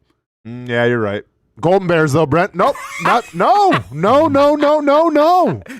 Golden Bears. No, that's the Golden Bears. Okay, how about... It ain't like the South Alabama Red Jaguars. Maybe the Boston College Eagles and the Philly Eagles? There we go. Are they the Golden Eagles? Oh, shoot. Are they the Golden Eagles? Are they the Golden Eagles? Let's go on and look that up I real don't quick. think they are. But I grew up, unless they've changed it, they weren't. So there you go, Hamby. You got it. There we go. How about, is there a Vikings? No. There's not in college a Vikings? Well, there's a Northern Kentucky, but they're not. I don't think they're D1. They're D1 and I'm sorry. Those are the Norse. No, they're the Norsemen. Yeah, or the Norse, whatever. Yeah, you're right. I stand corrected. But now you got me thinking. Rams. There's got to be a Rams. Colorado State? Colorado State Rams. Okay. All right, I stand corrected. Well, this is good, though. That was good. Stand corrected. I do think you're probably right. They probably tried to probably separate. few and far between, though. Right? Yeah, the Pittsburgh Panthers. And then Carolina. Panthers. There's a bunch of them, huh? I was way off. No, I mean, I'm looking. He's now disappointed in this I think there's still less than I would have probably said. Yeah, no, I think he had a point, especially by real name. If you don't go Golden Eagles or you Ball don't go State Cardinals. Yeah, but how many Ball State guys have played in the NFL, and then how many played for the Cardinals? Okay, you know, you guys, you just got us on something because last night on Jaguars All Access we had Parker Washington on. How was that, by the way? Is he good? Yeah, it was great. Cool. Lion. Really cool. You know, a few. Did I say this yesterday on the show? I might have said this yesterday, but if not, I'll say it again. His cousin is Josh Dobbs. I had no idea. I didn't know that. I didn't either. His other cousin is Tyler Tolbert. You may know him from the Kansas City Royals. I don't know if you know that, but he's been in their system, and he was with the Royals this year. Huh. Cowboys are a good one too. And then his sister, this is the most probably, well, I don't know about most impressive one, but it's pretty cool. His sister Ashton, who was there last night because the Chicago Bears are actually on a bye week. She was the first female scout of the Chicago Bears. She's been there for 5 years. Dang. So his older sister is in the NFL as well. Wow. It's quite the family. Quite the family, yeah, right? Yeah. So that was pretty neat to see. Nice crowd out there at String Sports Brewery last night for Jaguars All Access. Reminder, Jags Report Live will be on Tuesday this week and working on guests. It was initially going to be Trayvon Walker, but now we're trying to make an audible there just in case with the injury stuff. So Tuesday in Jax Beach, Strings Jags Report Live moved because of the Monday night game. I was going to say, well, Hamby just sparked something, but just keep going. I don't want to stop your flow. Well, no, I can look this up, but here's what's going to be the question. And Penn State, what we got it, because Parker went to Penn State. Yes. So, and Jeff asked him, this was off the air, but he asked him, who's the best receiver to ever play at Penn State? At Penn State, okay. He didn't say Allen Robinson. Allen Robinson. Well, I mean, it's the catch. Well, so we start looking at, we're starting to think, right? Like, okay, there's got to be somebody. You know, it's known for its running backs, known for linebackers, right? Linebacker U, some great offensive linemen, great tight ends. Yeah, of course. Right? Mm-hmm. But receivers? So we look up a list, and I'll get it to you in just a moment. Okay. But just for reference here, and I love A-Rob. But A-Rob was number 2 on the list. Sure. Yeah. They have not had a ton of receivers is the point. Like Joe Jaravicius is like number 5 on the list. Come on. Is there a guy that we're missing? Like that's like legit? Like yeah, I think at there the top one? I didn't know if we ended up because I'm trying to think. Because Parker was like, "Well, what's his name's got to be on? This name's got to be on there." And then we were just checking to make sure he actually did go to Penn State. So I'll get it. Where were you going with? Well, it's on the Penn State. What's a Nittany? That's a good call. Should I have asked that? I don't know what a Nittany is. No, I have no idea. Okay. Question. Okay. I thought it was like, am I about to get canceled or something? That was like laughing about like not knowing what you Jane. No. Well, Brett, you gotta know Jane Goodall. Come on, man. Yeah. What is? Would have been able to tell us probably what Nittany means. No, for sure. Because like, listen, like in the realm of college mascots and everything, Golden Bears, right? And the only time I've ever heard the word Nittany is when it's dealing with Penn State. So what is Nittany? Did you look it up yet? I'm 37 years old and I still don't know what Nittany is. I mean, I'm assuming it's a kind of lion. You sure? Because I've never like a mountain lion. There's probably a Nittany lion. Okay, right? so Nittany is a place name referring to Mount Nittany, which is a ridge in central Pennsylvania. So what they're saying, I guess, is just that these are lions that only were on that mountain. Okay. So instead of saying just the mountain lions, they're saying. Randy's got it. There you go, Randy. Randy, did you know that or you Googled I can't believe I never knew that before. Like I never even questioned it. Oh yeah, Nittany. Honestly, I'm not gonna lie. I thought it was like a fancy. Like I thought Nittany was like another like adjective for fancy. Like they're fancy lions. I don't know. I don't know why I thought that, but that's interesting. Yeah, the fact that you did think that at least at some point in your life and have ever bet on them. I just thought they're like like a prestigious lion, Nittany. Like it comes with like a king. Yeah, he's very he has Nittany. I can to see him. that. That's what I thought. I think their mascot's the worst in college sports. Oh, their mascot is an abomination. It's so change bad. it, Brent. You know it. Yeah, it's bad. So bad. It's like a last minute like something you put together for your son for Halloween. Like it looks yes, it is. So bad. It's haunting. It is pretty bad considering like there's such a pride. There's a lot of pride there. It's such a big school. Like college usually doesn't. Does college have a lot of bad mascots? I mean, there's a couple. There's a couple. But they also have a lot of cool mascots. Is my point. Like even if you wouldn't agree with it, there's a reason for it. It's a better. It doesn't look like a bad Halloween costume. At most places, I mean, everybody. It's up there with Stanford. The Stanford tree's bad. I was about to say that. Yeah. Everybody but Alabama fans would say, "Why in the world do y'all have an elephant if y'all are the Crimson Tide?" So to quote my son, Alabama is one of the best college football programs ever. This is his words, not mine. Why does the Alabama's like the trunk of the elephant looks like it was just made together last second too. Because no, literally, it's the composition of it is good, and then his trunk is just dangling in the wind, the last second, didn't finish it in time. They look like they glued it on, stitched it on right at the last second. Yeah, that's a good point. No, fair, I'm with you. Alabama's observation. mascot's not that great. Fair either. observation by Ronan there. Yeah, fair observation. But it's weird because the Nittany Lion, it's almost like what do you call those people that dress a furry? You know what furries are? Yeah, I do. Yeah, it's like the furry take on a line. Yeah, that's fair. Not a compliment. Go ahead, Brent. So, does anybody come to mind as who's the best? In terms of mascot? No, Penn State. of receivers. Oh, sorry. That's right. I mean, are we missing a household name here? Oh, the dude that played forever. Was he from Penn State? Played for, played literally for every NFL team. Played for San Francisco for a long time. Big dude. Oh, with the Ravens as well? Yep. What is his name? Anquan Bolden? Anquan Bolden. Is he No. He was was he Miami? he Florida State? Miami? He was. Yeah, I don't. Okay. All right, He's so from Florida. I don't think you guys are going to get this. You won't get a lot of them. I'll give you Anquan Bolden, Florida State. That's right. I'll give you some names that you know, but I'll give you some of the top guys as well. Here's the list. Receiving yards. Bobby Ingram. And in this list, they said he was the best one ever to come out of Penn State. Bobby Ingram. Take your word for it. Okay? That was back in the early 90s. He was at Penn State. Deshaun Hamilton. You guys know who that is? Play in the NBA? Rip Hamilton? Deion Butler. Rip. 2005 to 2008. Butler, the running back? Maybe he moved in a running back. Jahan Dotson. Okay. I mean, I know of him. Yeah. It's okay, right? Yeah. A-Rob. Yeah. Here's the one, and you just said it, JJ. Chris Godwin. Really? Godwin's a Penn State guy. I didn't know that. I didn't know that either. But 2014 to 16, and he's had a very nice NFL career. Yeah. Now, he's not going to the Hall of Fame, right? Derek Move. Jordan Norwood. Bryant Johnson. Kenny Jackson. O.J. McDuffie.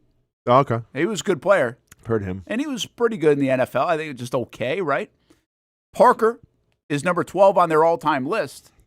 And I'm telling you what, Parker keeps doing this. He might be climb. He even said, as we were talking about, he's like, I can climb the charts here. Yeah. Yeah, man. You know? I mean, keep doing your thing. Joe Juravicius, Tyler Warren, who's not really a receiver. Kind of everything. Jack Curry, got to go back to 1965. Terry Smith, Derek Williams. KJ Hamler. Oh, my gosh, one of the bigger busts. Whatever happened to him? Man. So, I mean, it is amazing. They haven't had anybody. They've had just about nobody. And they still are the same way, you would think. But this receiving core actually is one of their best they've had, isn't it? It's still not good. To be fair, they have a lot of quarterbacks, though, either. No, I mean, they've hyped him up as if they were good, from Trace McSorley to, Sean Clifford. They hyped those guys up. Well, that's your... To be fair, have they had a lot of good quarterbacks, though, either? Let's just take the hype out of it. I think, McSorley and Clifford actually are their two top ones. The guy that everybody thought was going to be... Trace McSorley and Clifford? Yardage. Oh, okay. But that's I thought you meant in fairness here, that's because they throw it now. I mean, Penn State sure, ran the football. Of course. Now you got to throw it a bit. But you think of a prestigious school in the realm of football like Penn State, you think they would have elected at least one quarterback. Hackenberg, whatever happened to him, man? He's supposed to be a stud. Yep. He's supposed to be a stud. What was that, 2015? That was 2013 to 15. Yeah, he beat Georgia in the Gator Bowl in 2015. Now, see, this is where I was going. My mind was going to these two guys, Kerry Collins, Todd Blackledge. Those guys were good players. And they were pretty good players in the NFL. They were really good at the time. They were two of the best quarterbacks, I think, at that time in the country. So they've had a couple of those guys. But, yeah, it's just not – they're a run the ball. They're play 17 to 14 games, and they have been for 100 years. They really have been. Now, you want to go start naming the linebackers, you'll get some of the best of all time. Oh, without a doubt. And the running backs as well. Puzz. So – It's really just interesting to see, like, when you have a storied program like that, who most recently, even in this pass happy world, has been really good. Mm-hmm. And you can't really name receivers from out of there. That is crazy work. Is it? I'm not sitting here doing a Penn State show, but is that a deeper dive on why you haven't won it big? Yeah. Like, you can run the ball, you can play defense, that's fine, you're in it, but you get 10, 11 wins a year, you can't win the big one, because sooner or later, your quarterback and your receivers in today's day and age have to go make a play. I think that's the Big Ten for you in general. Because, like, look, I can't name one Wisconsin receiver where it worked out pretty well. Well, that's fair, but Ohio State has them running out there. Yeah. Flooding the stadium, you know. Ohio State's phenomenal. And they're the best. That's the point. Like, they're the best ones. And now Oregon, you would say, I think they've done a better job, quarterback-wise at least. I don't know, receiver-wise. You got a couple. I mean, there's decent dudes. And Michigan has had quarterbacks and receivers. Michigan's had good receivers over the years, right? Yeah, Nico. Maybe they haven't. Nico Collins is a great receiver. Yeah, I'm sure there's more I'm not thinking of. I want y'all to name me a good receiver, NFL receiver from Oregon. Yeah, well, as I was define saying good. That, I mean, I think more. I think Troy Franklin's having a pretty good year so far. Yeah, I gotta be honest. No, that's good. That's fine. Decent. That's like one. Mm-hmm. You are kind of right. Now, listen, they're like the last 10 years. Their quarterbacks have been pretty good, right? Mariota and Herbert. Mm-hmm. Like, really, really Dylan good. Gabriel's getting ready to start. Gabriel, Nix. yeah. Bo Nix is doing his thing. Bo Nix, yeah. So you'd think like their receivers were good.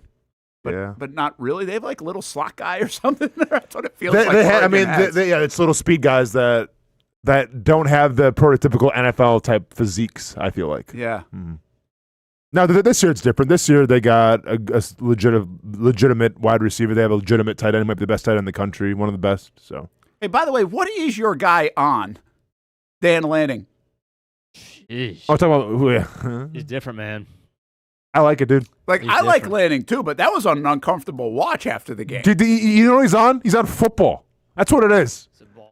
That's what it looks like. So did he do smelling salts before he went to the interview? Dude's a walking smelling salt as far as I'm concerned. Hamby, did you watch the video after the 20-minute video? Oh, yeah. Me and Rones. What was the 20-minute video? It's because, like, after every game, they have, like, this kind of like a show. It's kind of like the Jaguars do. Sounds like, well, not, but it's like a whole into the week. So, like, they do, like, the pregame of, like, what the talks were and everything. It's almost like a Quentin Tarantino style, where, like, they go in the game, then they go back in, like, prep week. Then they go back in the game again, where they address something. Then they go back to practices in the prep week. Like, it's cool. How quick do they do it? Is it right after, or is it 2 days later? It's like a day later or something. So they're putting it together after. But it's like 20-something minutes long. Raw, or like... Oh, no, it's super produced, and it's well done. So what came out of it? It's wild how... No matter who the opponent is, Dan Lanning will find something to get his guys up for it. Right? So, like, for instance, for the Penn State game, I mean, obviously it's the whiteout game, right? So you don't have to really get a lot of motivation. But, like, they took the song, now I'm blanking. Bamba, the Mobamba song they play. Yeah. So, like, they played that when they're, like, walking in for every meeting. They would play that song. And, like... Yeah, he made this famous, like, last Wisconsin year. Wisconsin jump around. Yeah. But then, like, and then he also did a thing where it was the death of 1,000 cuts was like the motto for this week. Oh, okay. It was death of 1,000 cuts. So he would get, like, every position guy would get in front of the team, and he would read, like, here's what my cut's going to be.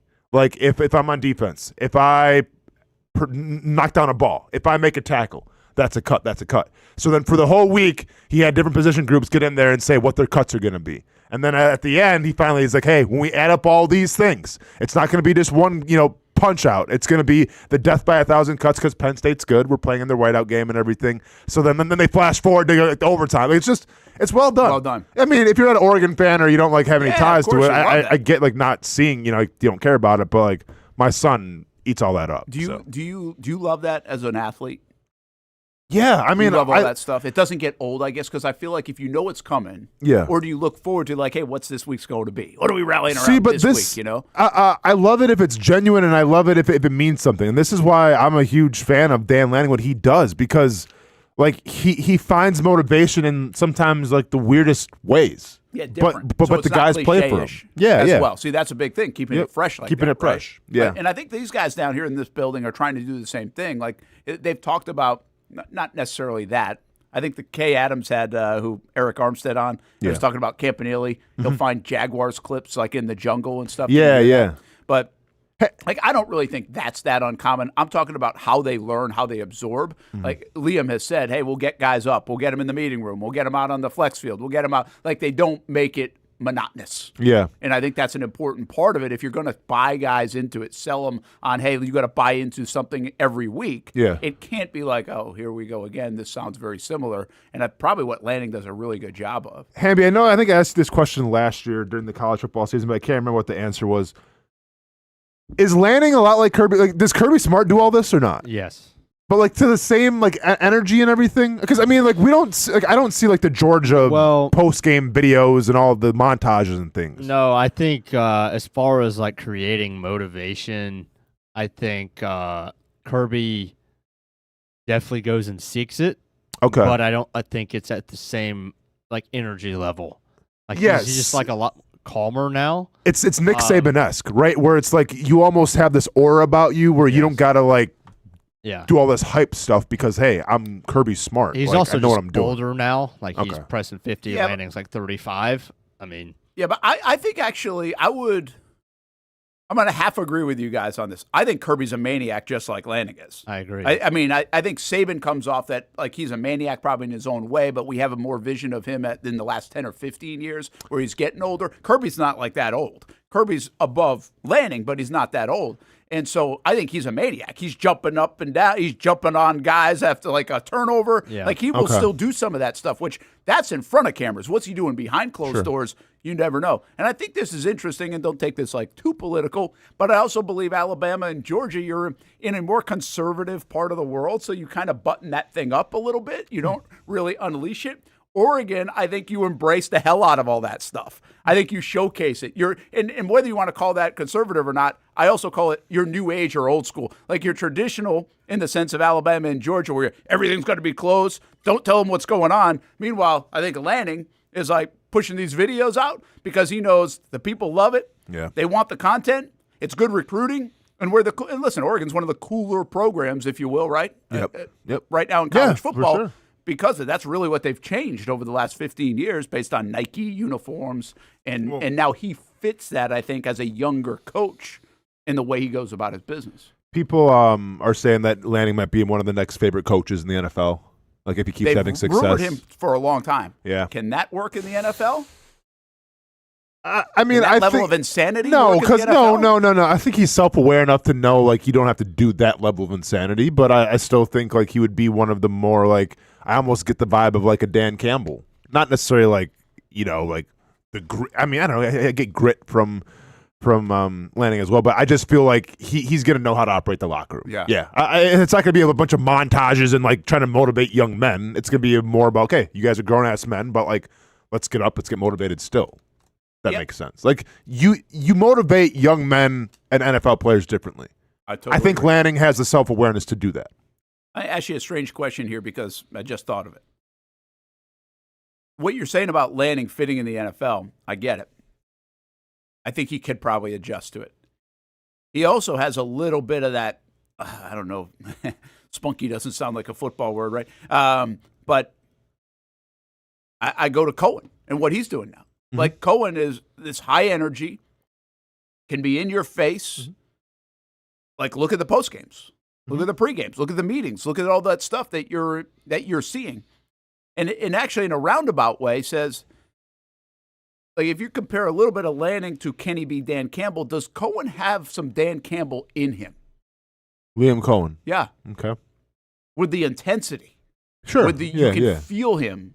Again, different way. I'm not saying they're exactly alike. Yeah. If you can put it in that context, how many coaches are that you can feel in the NFL? I mean, I think I think he's in the Campbell category because he's genuine.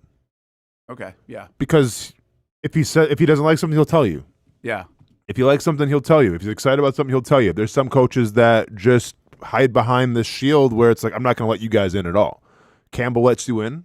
Liam Cohen lets you in. I think Lanning lets you in. So, yeah, I mean, I think they definitely fit that mold where they're more comfortable of who they are and very self-aware and just obviously celebrate being themselves. I feel like there's a level of intensity that we even, like I would say a couple times during camp, I'm like, look at the intensity from even at the podium before he even says anything from Liam. And I think you can feel like almost when he's pissed off or a little like not happy with the performance, or then he might settle himself down. But I think Campbell has the same thing. Like Campbell, I think he walks into some news conference and you're like, okay, he's not in a good mood today. Yeah, I think see now Campbell, I feel like is universally loved.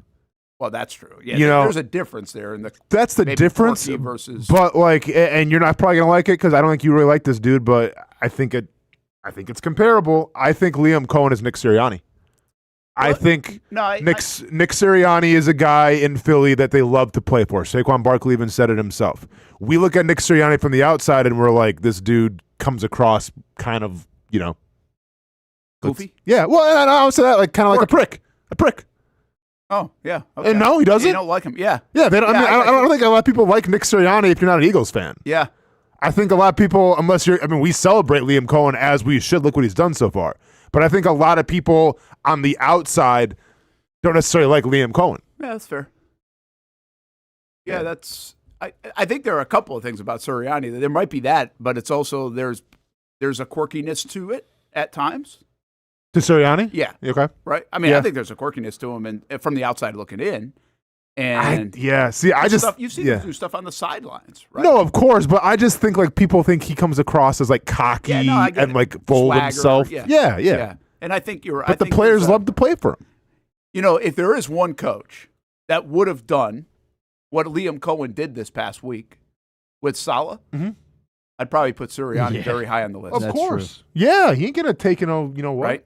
Sirianni's a psychopath. Yeah. Well, Liam Cohen might be a little bit of I don't know. Yeah, I don't know. Listen, at the end of the day, what's the most important thing is they like playing for him. They like playing this for team him. loves playing for Liam Cohen so far. They have Liam Cohen's back. That's what you want. Yeah, I would say, Z Ford, I get what you're saying. I've heard the Sirianni comps, though, from this level. It's like, okay, it comes off a little bit different, however you want to interpret. Maybe you don't like him, maybe it's quirky, maybe it's this, maybe it's that. But the two things are the players obviously love him. Yeah. And they really know ball and love ball. Like, all ball. And that's what I've heard about Sirianni, too. Yeah. Is that it's just like all ball. Well, and that's where the comp's coming in, like knows the ball like really well. Yeah. And it gets overshadowed by some of the other stuff that you see. Sure. And listen, we can sit here and say Liam Cohen's normal, and that's fine. But also coming from the guy who went, Duval, to then the guy who went up to Robert Saleh and goes, keep your name out of my mouth. I know. Right? Like, hey, that's kind of a stark contrast, I feel like, from the everyday household Duval to keep my name out of your mouth. Yeah, it is. Right? So, hey, he's normal. Yeah, he's great on our show, friend of the show, Liam Cohen. Yeah, he was great in an interview. But, the dude's got a little something to him as well. Yeah, which is cool. Yeah, I think, again, it's on your team. You love it. We love it. That's where the thing is on Sirianni. It is kind of interesting. Oh, but the national people, though, I mean, if you've seen some of the players, they don't like how Liam Cohen went up to Robert Saleh. No, a lot of people don't. But then there's I've heard a lot of coaches, like the older, I think I heard Arians the other day, really praises what Cohen's doing right now. So I think, from, again, a football standpoint. That's offensive guys having each other's back, Brent. Well, Arians did it different. Yeah. I mean, he was a different bird a little bit in that sense, right? Mm-hmm. Not like these guys, just he kind of did things his own way. He didn't fall in line with the rest of the NFL. Hey, we're going to go out to the Field of Dreams in Iowa right now. I think we've got these guys, and we introduced you to them in the summer, it was. Yeah, No Bats Baseball Club. And they are out there in Iowa. In I think it's Dyersville is where the Field of Dreams is. Yes, it is. Look at that. It's right on the sign, Brent. And they have a live camera over there at Dyersville. Like you can watch whenever you want. Cam. Yeah, like the Google cam. Cool. Which is, I did it the other day. I was just looking at it. I was like, it is kind of cool. Yeah, the setting is neat. You've never been, right? No. Yeah, and I haven't either. I want to go out there sometimes. But Theo, who joined us back in the summer, he joins us right now. And Theo, you guys have made it out there. We talked about it a bunch, but there you are. Yeah, we have invaded. The circus is in town in Dyersville. It's everything you hear about times 10. It's an amazing experience out here. We're having perfect weather and a great time. You look like the ringleader. What are you wearing? You got a baseball uniform on or something, or what? I like the lid. You know, your game starts from the shoes up, right? And so I'm sort of a style dude. You know, I lead by example.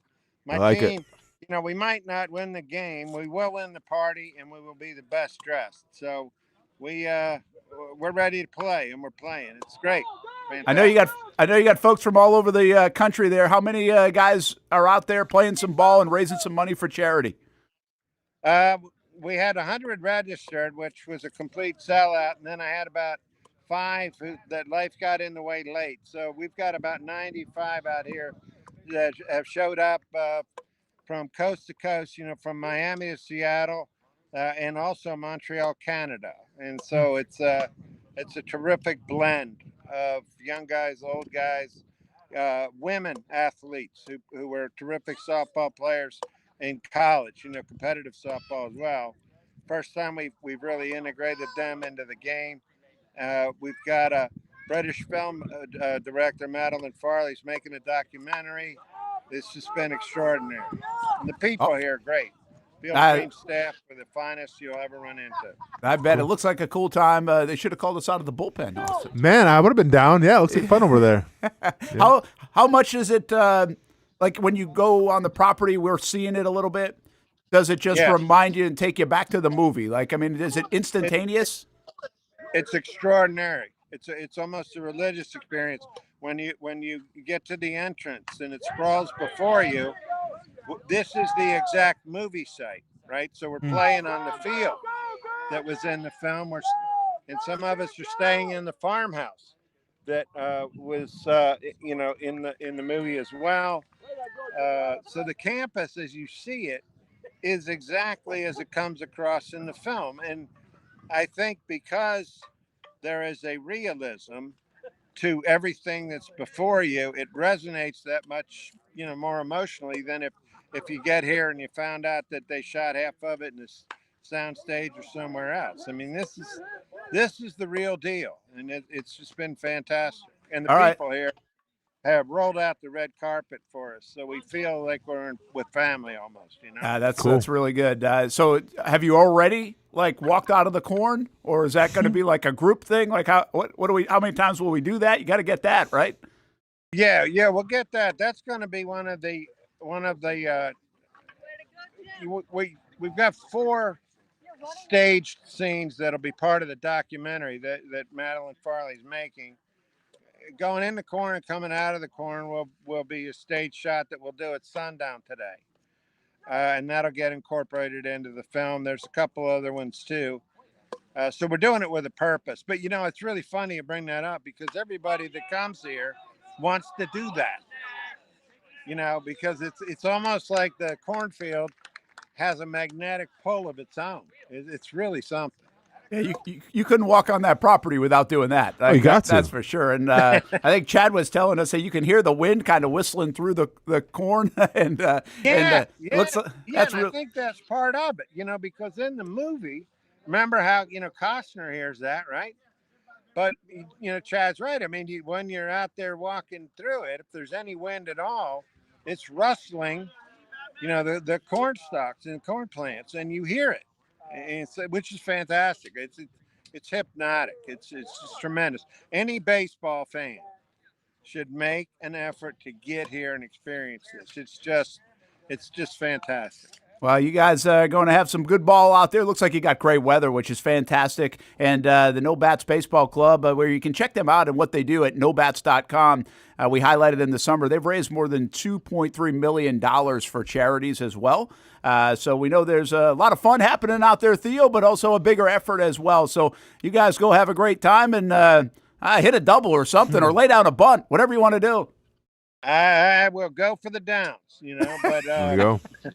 I appreciate you guys checking in on us. I appreciate what you do, how you do it, your support.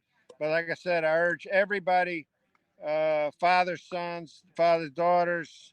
This will bring your family closer together. But for a baseball person, this is heaven. You know, it's Iowa, right? So come on out. Well done. Thanks, man. Have a great time. All right. See you. I was just thinking of this. Like, is there a movie set or scene or something that people visit like this? I mean, is this like the one? I mean, or is it just because I'm a sports guy? It's definitely top 10. I mean, I'm sure there's some other ones out there. I'll think about that a little bit. Like I think of it as like the Beatles. Like when we go to London, the Beatles, the Abbey album Road. Abbey Road, right? Yeah. So we've done that. Oh, you did the walk? Yeah, he's done the walk. Yeah. So obviously it's not a movie scene, but it's different. Like there are not a lot of things like that. I don't think. I mean, there's the Rocky Stairs. Like in Philly, right? Philly. That's a great one. I'll give you a goofy one, but I know for my kids, like it was a big deal. Go to New York City, go to the Home Alone. Oh yeah, hotel. Yep. Right. For a year or two, it seemed like everybody was going to those steps in New York City after the Joker. Were they doing that? Yeah, but that became like a dangerous thing. You got Fox Plaza, which was the Die Hard setting, like we know the So where is that? Takayami. I don't know. I'm just looking up famous locations that people visit. Oh, okay. It is in Los Angeles. Huh. But I was gonna ask. They harvest the corn, yeah? They do. I'm pretty sure. Now, I don't know if I know of. They do. I think that's true.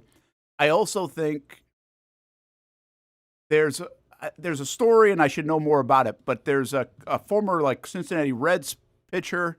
Now I don't know his name or player. With somebody else that actually take the harvested corn and have put it into a whiskey. Wow, so it's like Field of Dreams whiskey? Field of Dreams whiskey. See, that's what I was going to ask. Like, does this corn, like, do they sell it on the cob for a lot more? Do they do something with it? Okay, so they make the whiskey. That's smart. But I got to find it now. And these guys, I think, are tied into it, actually. Okay. And so, or they've hooked up with them. Field of Dreams whiskey from the Matus. Yeah. I want to find the ball players, though, because I think it's a former Cincinnati Red ball player. That's smart. But anyway, yeah, they have. If you can see that, drinkfieldofdreams.com. Drink so much, you start hearing, Shoeless Joe Jackson yourself.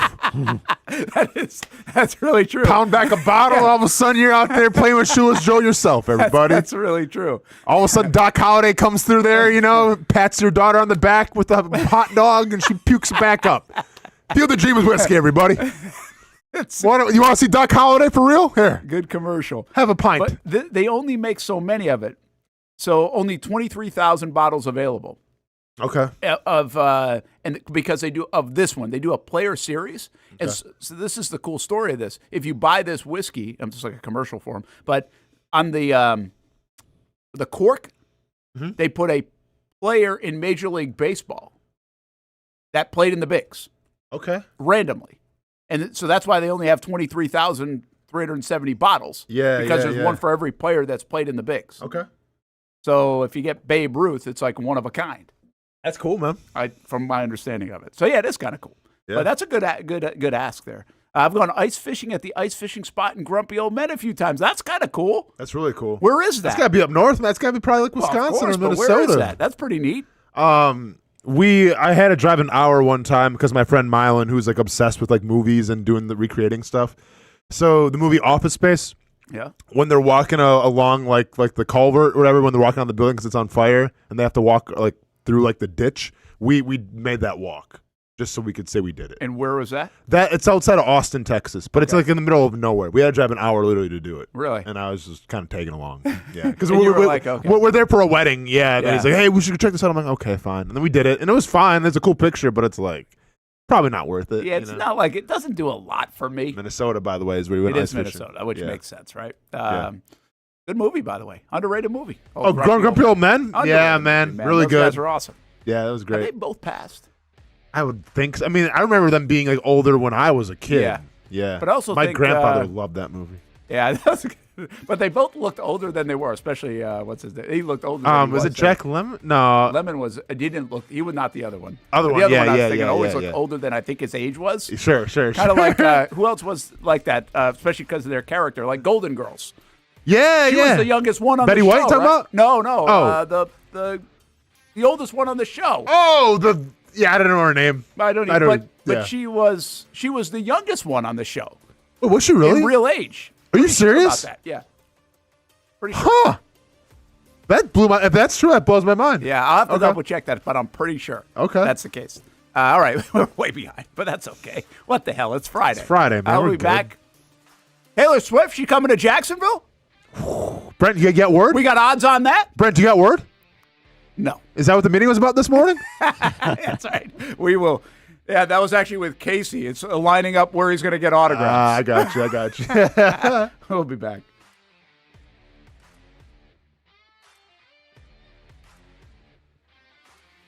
Choose your own adventure. It's not just a saying, but a way of life here at Cycles of Jacksonville. And whether it's 2 wheels or 4 wheels, at Cycles of Jacksonville, a great adventure awaits. With brands like Honda, Vespa, Segway, and Triumph, Cycles of Jacksonville has you covered with the inventory featuring a 60,000 square foot building. If 4 wheels is more your thing, check out the largest selection of Honda Talons in the entire county. No matter what you're looking for, Cycles of Jacksonville is going to have the selection you need, all with great financing and rebates. Plus, if you're active duty military, Cycles of Jacksonville will offer you 0% financing along with great discounts for military and first responders. And when you want to get off the road and set sail, Cycles of Jacksonville has you covered with everything you need to get on the water. So if you're ready for a great adventure, let Cycles of Jacksonville be your guide. Located off Atlantic Boulevard, or check out their website at cyclesofjacksonville.com. How do we make Mason's famous lobster rolls? It's simple. We get up before dawn, head into the open waters of Maine, haul in our traps by hand, and send only the best straight to our restaurants, where we add warm butter or chilled mayo with a squeeze of lemon and pile it on a toasted split-top roll, just like it's been done for nearly a century. That's the recipe for Mason's famous lobster rolls. Thanks for meeting me here. Okay. You're my only lawyer friend, and I need your professional opinion. Okay. You see that brand new Hyundai Tucson out there? Yeah. That's all I paid for it. Do you know what you want? Yeah. I think I do. Enjoy your new car. Thanks. Bye-bye. Deal so right, it almost feels wrong. The Hyundai Getaway Sales Event. Lease a Hyundai Tucson for $259 a month, or get 2.99% APR, or get $1,750 bonus cash. Hurry in. Year 2 is in the books for the Jacksonville Armada women's under-23 squad, taking another step forward in the Women's Premier Soccer League. Under the guidance of head coach David Goff, the girls in blue went undefeated at home for a second straight season, including a dramatic draw in the opener. And they've left it to the death. Unbelievable stuff. And a late winner to end the season at home. Headed on. Here's a chance. Gianna Ramirez brings it down, still alive, takes a shot, and into the back of the net. After fielding a younger roster in 2025 with talent from all across Northeast Florida, the future is bright for the Armada women's team. We highlight the ladies and all things Jacksonville Armada each week on Fleet and Footy on the Action Sports Jacks 24/7 network. I'll put one in the back of the net for you. Join us for player profiles, fun interviews, and the very latest on the Fleet and all things footy. That's every Thursday at 2 p.m.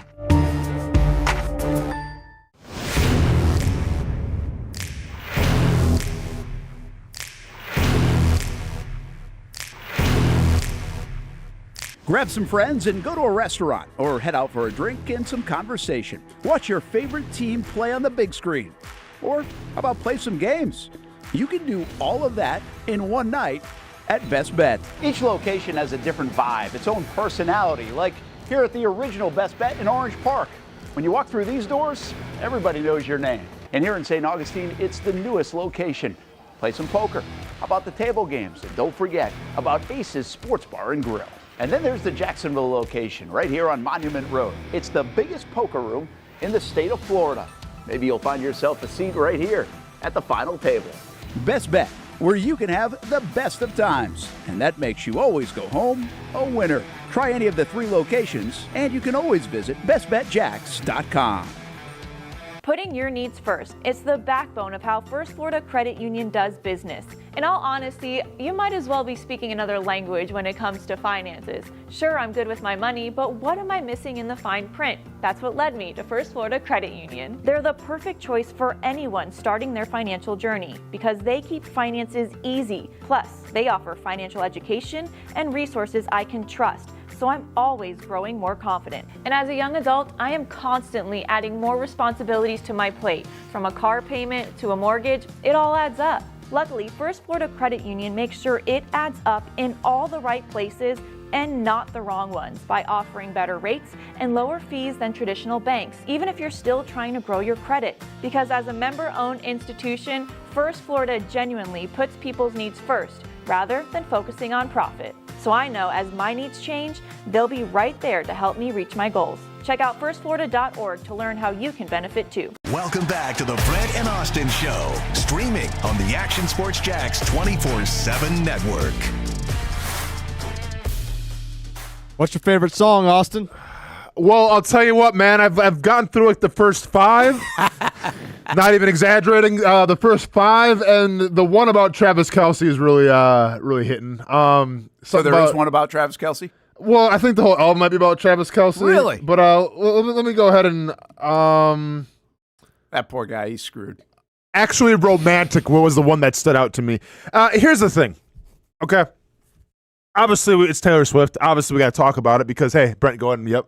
I'll let you type in Taylor Swift in the Twitter quick so they hear us. Austin just like lit up. This is the only reason why we're not doing it because we're all Taylor Swift fans by any means. I get it. We're doing it because we're going to say Taylor Swift on Twitter and a million people are going to come clamor to our show real quick.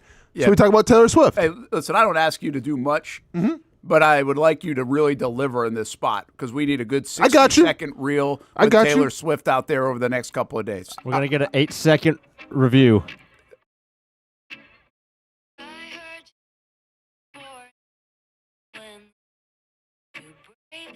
All right. Thank you, Taylor. But by the way, really going to cocaine now. Hey, Taylor grew up a little bit, huh? Oh, golly. We went from teardrops on my guitar and Tim McGraw as a country artist.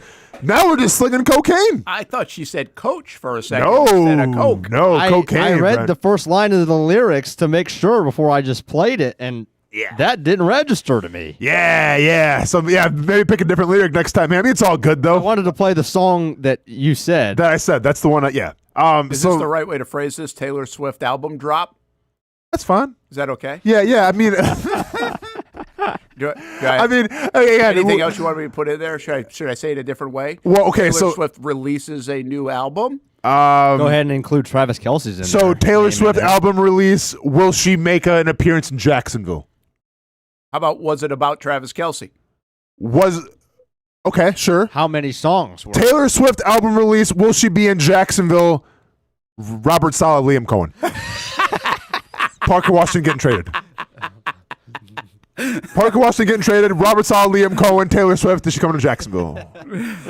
And then throw something with Trump in there too. There you go. You know what I'm saying? RFK hashtag. RFK. Brent, your goal. Take Taylor Swift, Liam Cohen, Sean McVay,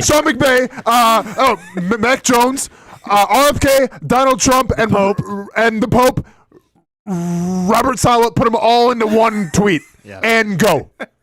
This could be a new bit. Biggest numbers ever. This could be a new bit. But because here's the thing about Taylor Swift, and listen, I spoke on it. Like I say anything bad because don't get canceled. It's funny if you've read the reviews so far. So like Rolling Stone, for instance, is a I'll say respected news source in terms of music. You would go for them to... It was always my dream. It's one of my dreams to actually work for Rolling Stone one day because I grew up with Rolling Stone. They hardly ever give perfect, so it's out of 5 stars. Usually you're talking 3 out of 5 or 4 out of 5 is elite. Okay. They don't really give the 5 out of 5 thing that much. Right? Give me the best albums of all time. 4 out of 5. Right? This Taylor Swift album got a 5 out of 5. Really? Perfect. Said it was the best album ever. Now, is that actually the truth? Or is that them being scared where if they don't give it a 5 out of 5? They're done. They're done. That's right. They're canceled. Yeah. Like That's a great call. Do you think like the political administration has a lot of power in terms of what you can see on TV and everything? Swifties and her fan base That's a good call. can change anything. This is why I'm being very careful of how I say this. Yeah. Because I want our show to keep on living. This is not authentic. That you. makes me think if there was a bad, say, hypothetically, Yeah. Travis Kelce does her wrong, right? And all this, are there going to be riots outside the Chiefs Stadium? I mean, are we going to see a boycott of merch? And That's actually pretty interesting. No, and you're not wrong, Hamby. This is the risk if you're Travis Kelce right now, right? Everything was gravy. You're making a lot of money. You're doing well for yourself, going to the Hall of Fame one day, and you chose, you know what? Let me go ahead and go another echelon here, and let me go ahead and get in the dating game with arguably the most popular pop star of all time. I've got it. But here's the thing. If it goes bad, yeah, that could be good for Travis Kelce. Because listen, Chiefs fans are one thing. I get it. You won a lot of Super Bowls. We've seen the parties and everything. Like, yeah, it's cool. Taylor Swift and her fan base is a different animal. So, yeah, if I'm Travis Kelce, dude, everything I do, everything I wear, how I act in the camera, I have to be mindful. Yeah, it's true. If Travis Kelce does Taylor Swift bad in the next year or two, he will not make the Hall of Fame. There is not a limit on the amount of money that Taylor Swift fans would bribe every single Hall of Fame voter with. He ain't getting in. I don't agree with that. Yeah, I mean, He ain't getting in. that ain't happening. But I mean, that might be over the top. I mean, you could have ran with it because it was all good. Stick to the bit. Stick to the bit. He's trying to Stick to the bit. My bad. Stick to the bit. How about just say we love you, Swifties, and maybe they'll listen to our show and boost so- it up, all right? yeah, I mean, exactly. That might be the best way to But- go here, fellas. But listen, and but they might. They weren't watching football a year and a half ago It's a either. good point. It's a good point. It's just listening to that song. And once again, what's the name of the song again so we give her some credit here? Because, hey, we gotta give her credit, Brent. The song is While you look that up, actually romantic. The Rolling Stones thing's interesting. Are they doing it for that, or are they doing it because they would like to get her interview? Like and they whatever it is, there's fear. Yeah. Okay. There's people that are a little afraid, and I think there's people that want to capitalize on the Taylor Swift. What's more powerful, do you think, in terms of swinging an emotion? Okay. Or swaying a thought process, if you will. Like the NFL as a whole, or because the brand's so big, Yeah, right? of course. Or like Taylor Swift. Taylor Swift, Brent. Taylor Swift. Because and here's the argument. Give me the biggest NFL fan in the world, okay? If somehow it happens where your team's playing in a playoff game, and for some reason, I don't know, car breaks down or you're late to the game, and you're outside the stadium and you miss a big play. This essentially happened to me when I couldn't go to the Jaguars-Chargers game, which was one of the best Jaguars games of all time, because I tore my bicep. And right? it happened going to Hamby's wedding. It happened going to Hammy's wedding. Right? But I was bummed that I Two couldn't. equally huge moments for your life. Yes. I was bummed that I couldn't, obviously go to the Jaguars-Chargers game, but, I was okay. Yeah. Brent, there's people who just sit outside of a Taylor Swift concert because they don't have the money to get in and are crying their eyes out. I don't want to over-embellish this. Yeah. This, it's almost a religion. I'm not even lying that's where here. I was gonna go next. Football is we love it. We grew up with it. It's ingrained in us. Sports are great. I mean, you've seen those Tennessee fan videos? I've seen them, Brent. But more people base their whole lives around, and I get it. There's sports fandom that's crazy, but people base their whole lives around Taylor Swift and how she lives her life. I understand it because I saw. Do you though? Well, I grew up. There's where I maybe don't fully understand it, but I do understand the idea of it based on what we used to see with Michael Jackson. When I grew up in that era where Michael Jackson, when he would go to concerts or be around, people would be passing out crying. I'm like, what are these people doing? And now we're kind of in the same way with sports, right? Because football is so big that you do have people that are literally crying, throwing stuff at the TV, doing whatever. They are so insanely fans that they don't know what to do with themselves, wins, loss-wise. But I do think, I mean, it's fair to note that our whole culture has changed in the United States based on football and what we do on Brent, Sundays and stuff. You're out of your mind. Would you pay $3,000? Would anybody pay $3,000 to go watch a regular season game and not even get good seats? $3,000? I don't know if you don't have it to a regular season game though. She tours across the country, and it's the same show, and people are going to multiple shows to watch Taylor Swift. Oh well, multiple shows, yeah. Well, yeah, like that's a thing. Like no one just goes to one Taylor Swift concert. Like people go to multiple Taylor Swift concerts, and they spend thousands of dollars on it, on travel, on the tickets. Actually, Is there for anything what? close to it? Like in terms of like who you can compare it to? Well, I'm saying like the sweat. That's what I was trying to find. I'm like, if like I feel like maybe not right now. I don't know what the best context to put this in. I'm like, if we've never been more stumped than when we're let's have fun with like if some people can influence like the crypto world. If Taylor Swift came out and said, "Hey, I like Brent, whatever," the way Elon Musk said Doge coin, yeah, right at the time, it'd fly. Brent, if Taylor Swift said who she wanted to vote for the next president, they would be president. Seriously, I get that one. Like, well, Yeah, I that's get that. that's the most influence you can talk about. She can, and they addressed this too. I remember like when it was the whole Biden and Trump stuff going back and Well, forth. she did, but she didn't. She didn't. She say didn't that? endorse. She didn't endorse. No. Oh, she did. was- I thought she did. It was like never official. Okay. Because they didn't want that could be crazy for her career. If she would have like came out and said, "Yeah, let's go, Joe Biden," and she comes out and she's like, singing a Joe Biden I thought song. she did kind of endorse. I think that's more speculation, Oh, but maybe I stand correct. Okay. Yeah. But anyway, that's like if there's a Taylor coin out there, does that thing just go skyrocket? Yes, probably, right? Yeah, the Coinbase usage and Robinhood usage amongst young females goes up 99%. Yeah. I wonder what the numbers are. Like, I know there's been a boost, right? But I wonder what the numbers are, the NFL, if they have data yet in the last few years. Because the women fan was a growing population anyway, and it's bigger than anybody really knew and thought. We know that. That's way before this thing happened, right? With that relationship. But I do think it's in terms of a demographic. Did it just like pop on a Sunday night football game because she was there, or does it actual pop with like viewership day in, day out, week in, week out? Yeah, I think there's a difference. I don't know if they've got enough data yet to be able to figure that out.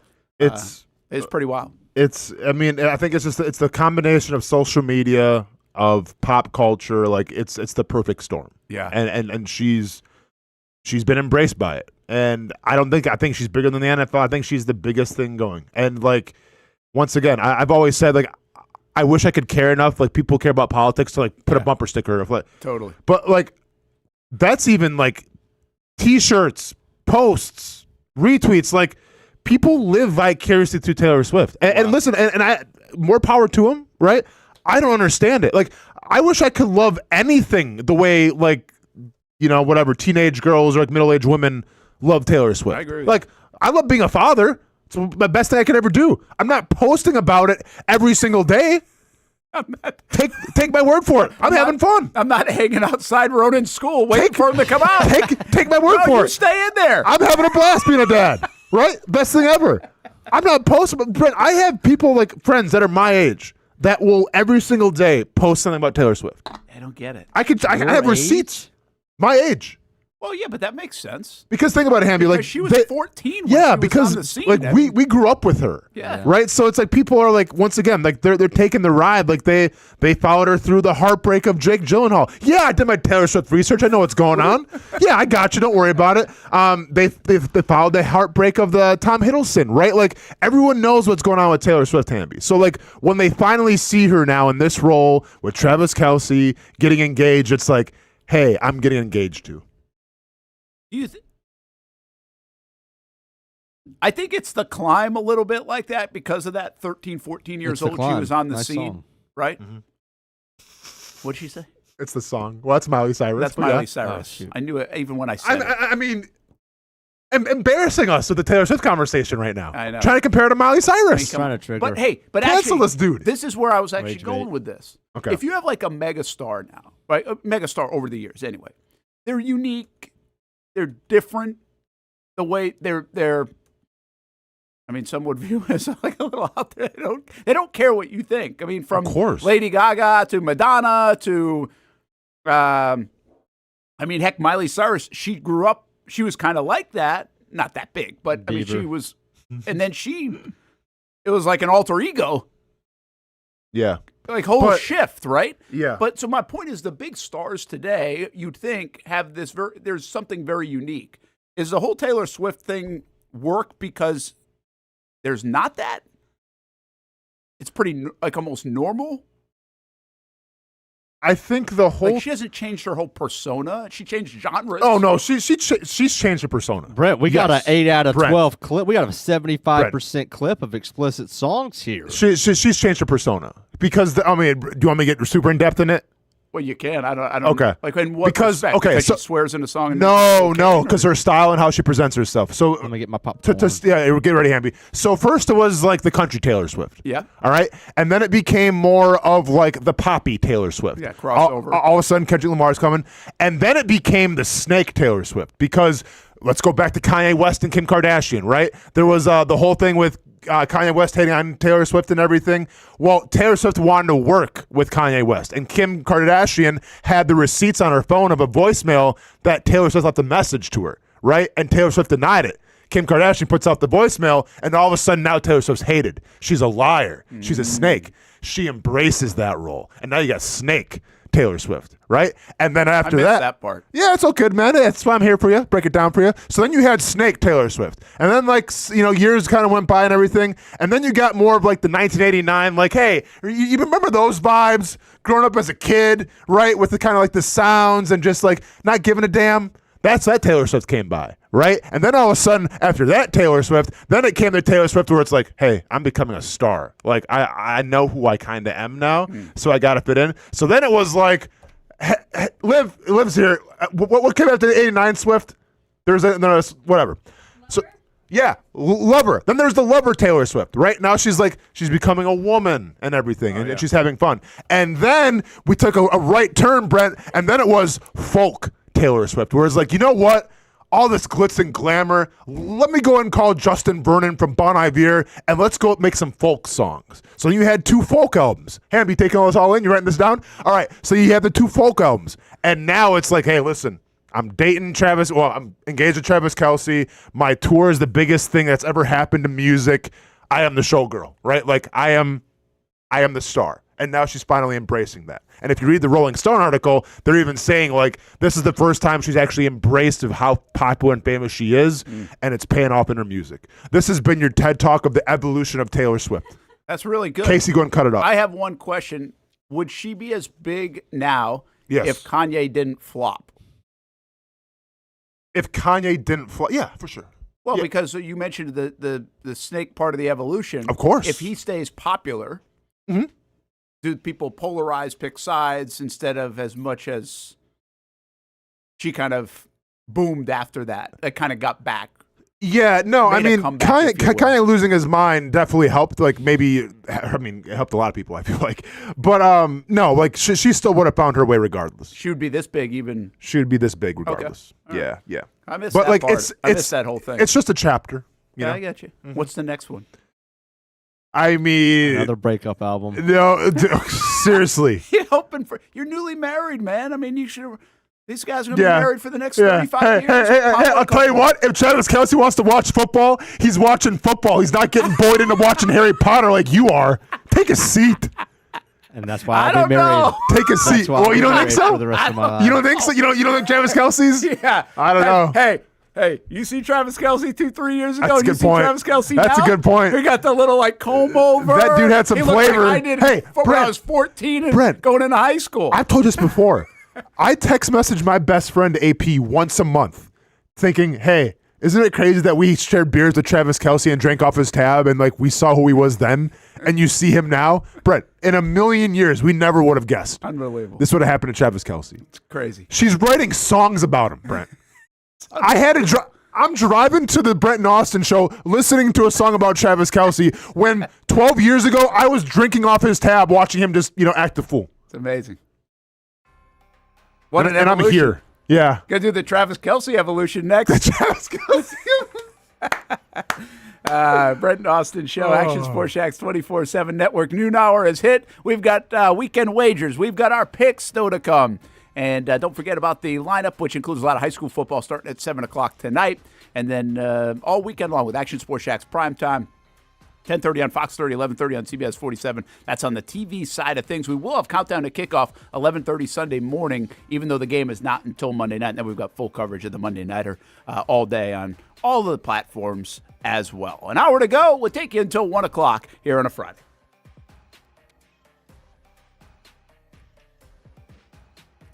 When it's time to get a new car for anyone in your family, just remember, nobody but Nimnick, the #1 Buick GMC dealer in Jacksonville. Get the latest price breaks on 2023 and 2024 models or the newest 2025 vehicles in the showroom on Phillips Highway or shop online at NimnickBuickGMC.com 24 hours a day. GMC Sierras, Yukons, and the redesigned Acadias, or get the all-new redesigned line with Buicks. It's nobody but Nimnick, and part of the reason why is this is a first-class buying experience here at Nimnick Buick GMC. You're not just a customer, you're a friend. This is about getting a vehicle that best fits you and getting you on the road, and also helping you and your family down the road.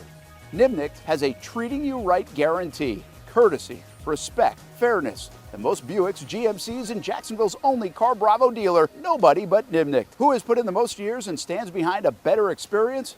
Nobody but Nimnick. GMC. We are professional grade. If you look good, you feel good. And the medical professionals here at Ponte Vedra Vein and Aesthetics are here to make you feel your best. I'm on camera every week, and I have a confession to make. I'm not always confident in my appearance. Can you see my dark circles? Is my makeup highlighting my fine lines instead of covering them up? I question it all. So when I found out about the wide variety of procedures here at Ponte Vedra Vein and Aesthetics, I knew help was just one appointment away. Medical Director Dr. Megan Deacon Casey and her board-certified physicians have been using the latest in cutting-edge technology for the last 10 years, giving men and women their personal confidence boost. From Botox, fillers, Morpheus 8, and so much more. The hardest part was figuring out what I needed. Thankfully, the medical team walked me through what would work best for me through a free consultation. Come look and feel your best with the team here at Ponte Vedra Vein and Aesthetics. Visit them at one of their 2 locations, either over in Ponte Vedra or on the south side. Baker's Sports. It's a hometown business filled with hometown people trying to make you feel right at home. Chris Conley, Jacksonville University. Walker Wright, class of 2018, West Nassau High School. Michael Young, Fletcher High School. Baker's Sports started in a grassroots way and now outfits much of the Southeast. Tony Mazzio, Sandwood High School, class of 2002. High school sports, travel sports, youth sports of all kinds. They are a one-stop shop carrying Nike, Adidas, Under Armour brands, and more. Vincent Caldes, Oakleaf High School. Samuel Coffrin, Paxton School for Advanced Studies. Whether it's sports teams on the field or it's your team in the workplace, like our Action Sports Jacks team, and community events like the Dream 18 Golf Tournament, and many others. Cole Tilley, Hilliard High School. Reagan Webb, Eagles View Academy. Look good, feel good, play good with Baker Sports. Custom sports apparel since 1997. Shop with the hometown team at bakersport.com.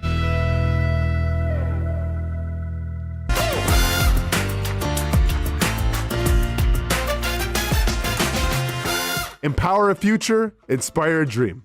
It's a bold but simple mission for the Jacksonville Police Athletic League known as Jax PAL. Help the next generation of kids in Jacksonville shape a brighter future.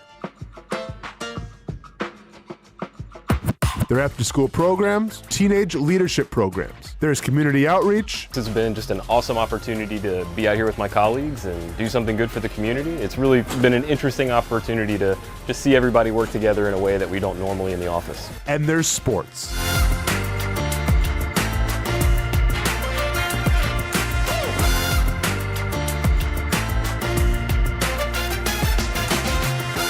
There are also ways you can help the next generation with a donation of any kind.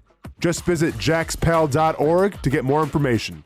Empower a future, inspire a dream with Jax PAL. Most of us know how to throw.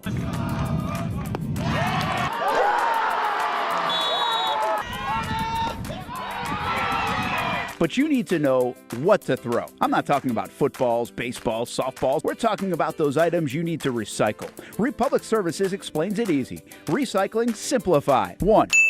Know what to throw. When in doubt, throw it out. 2. Empty, clean, and dry those materials.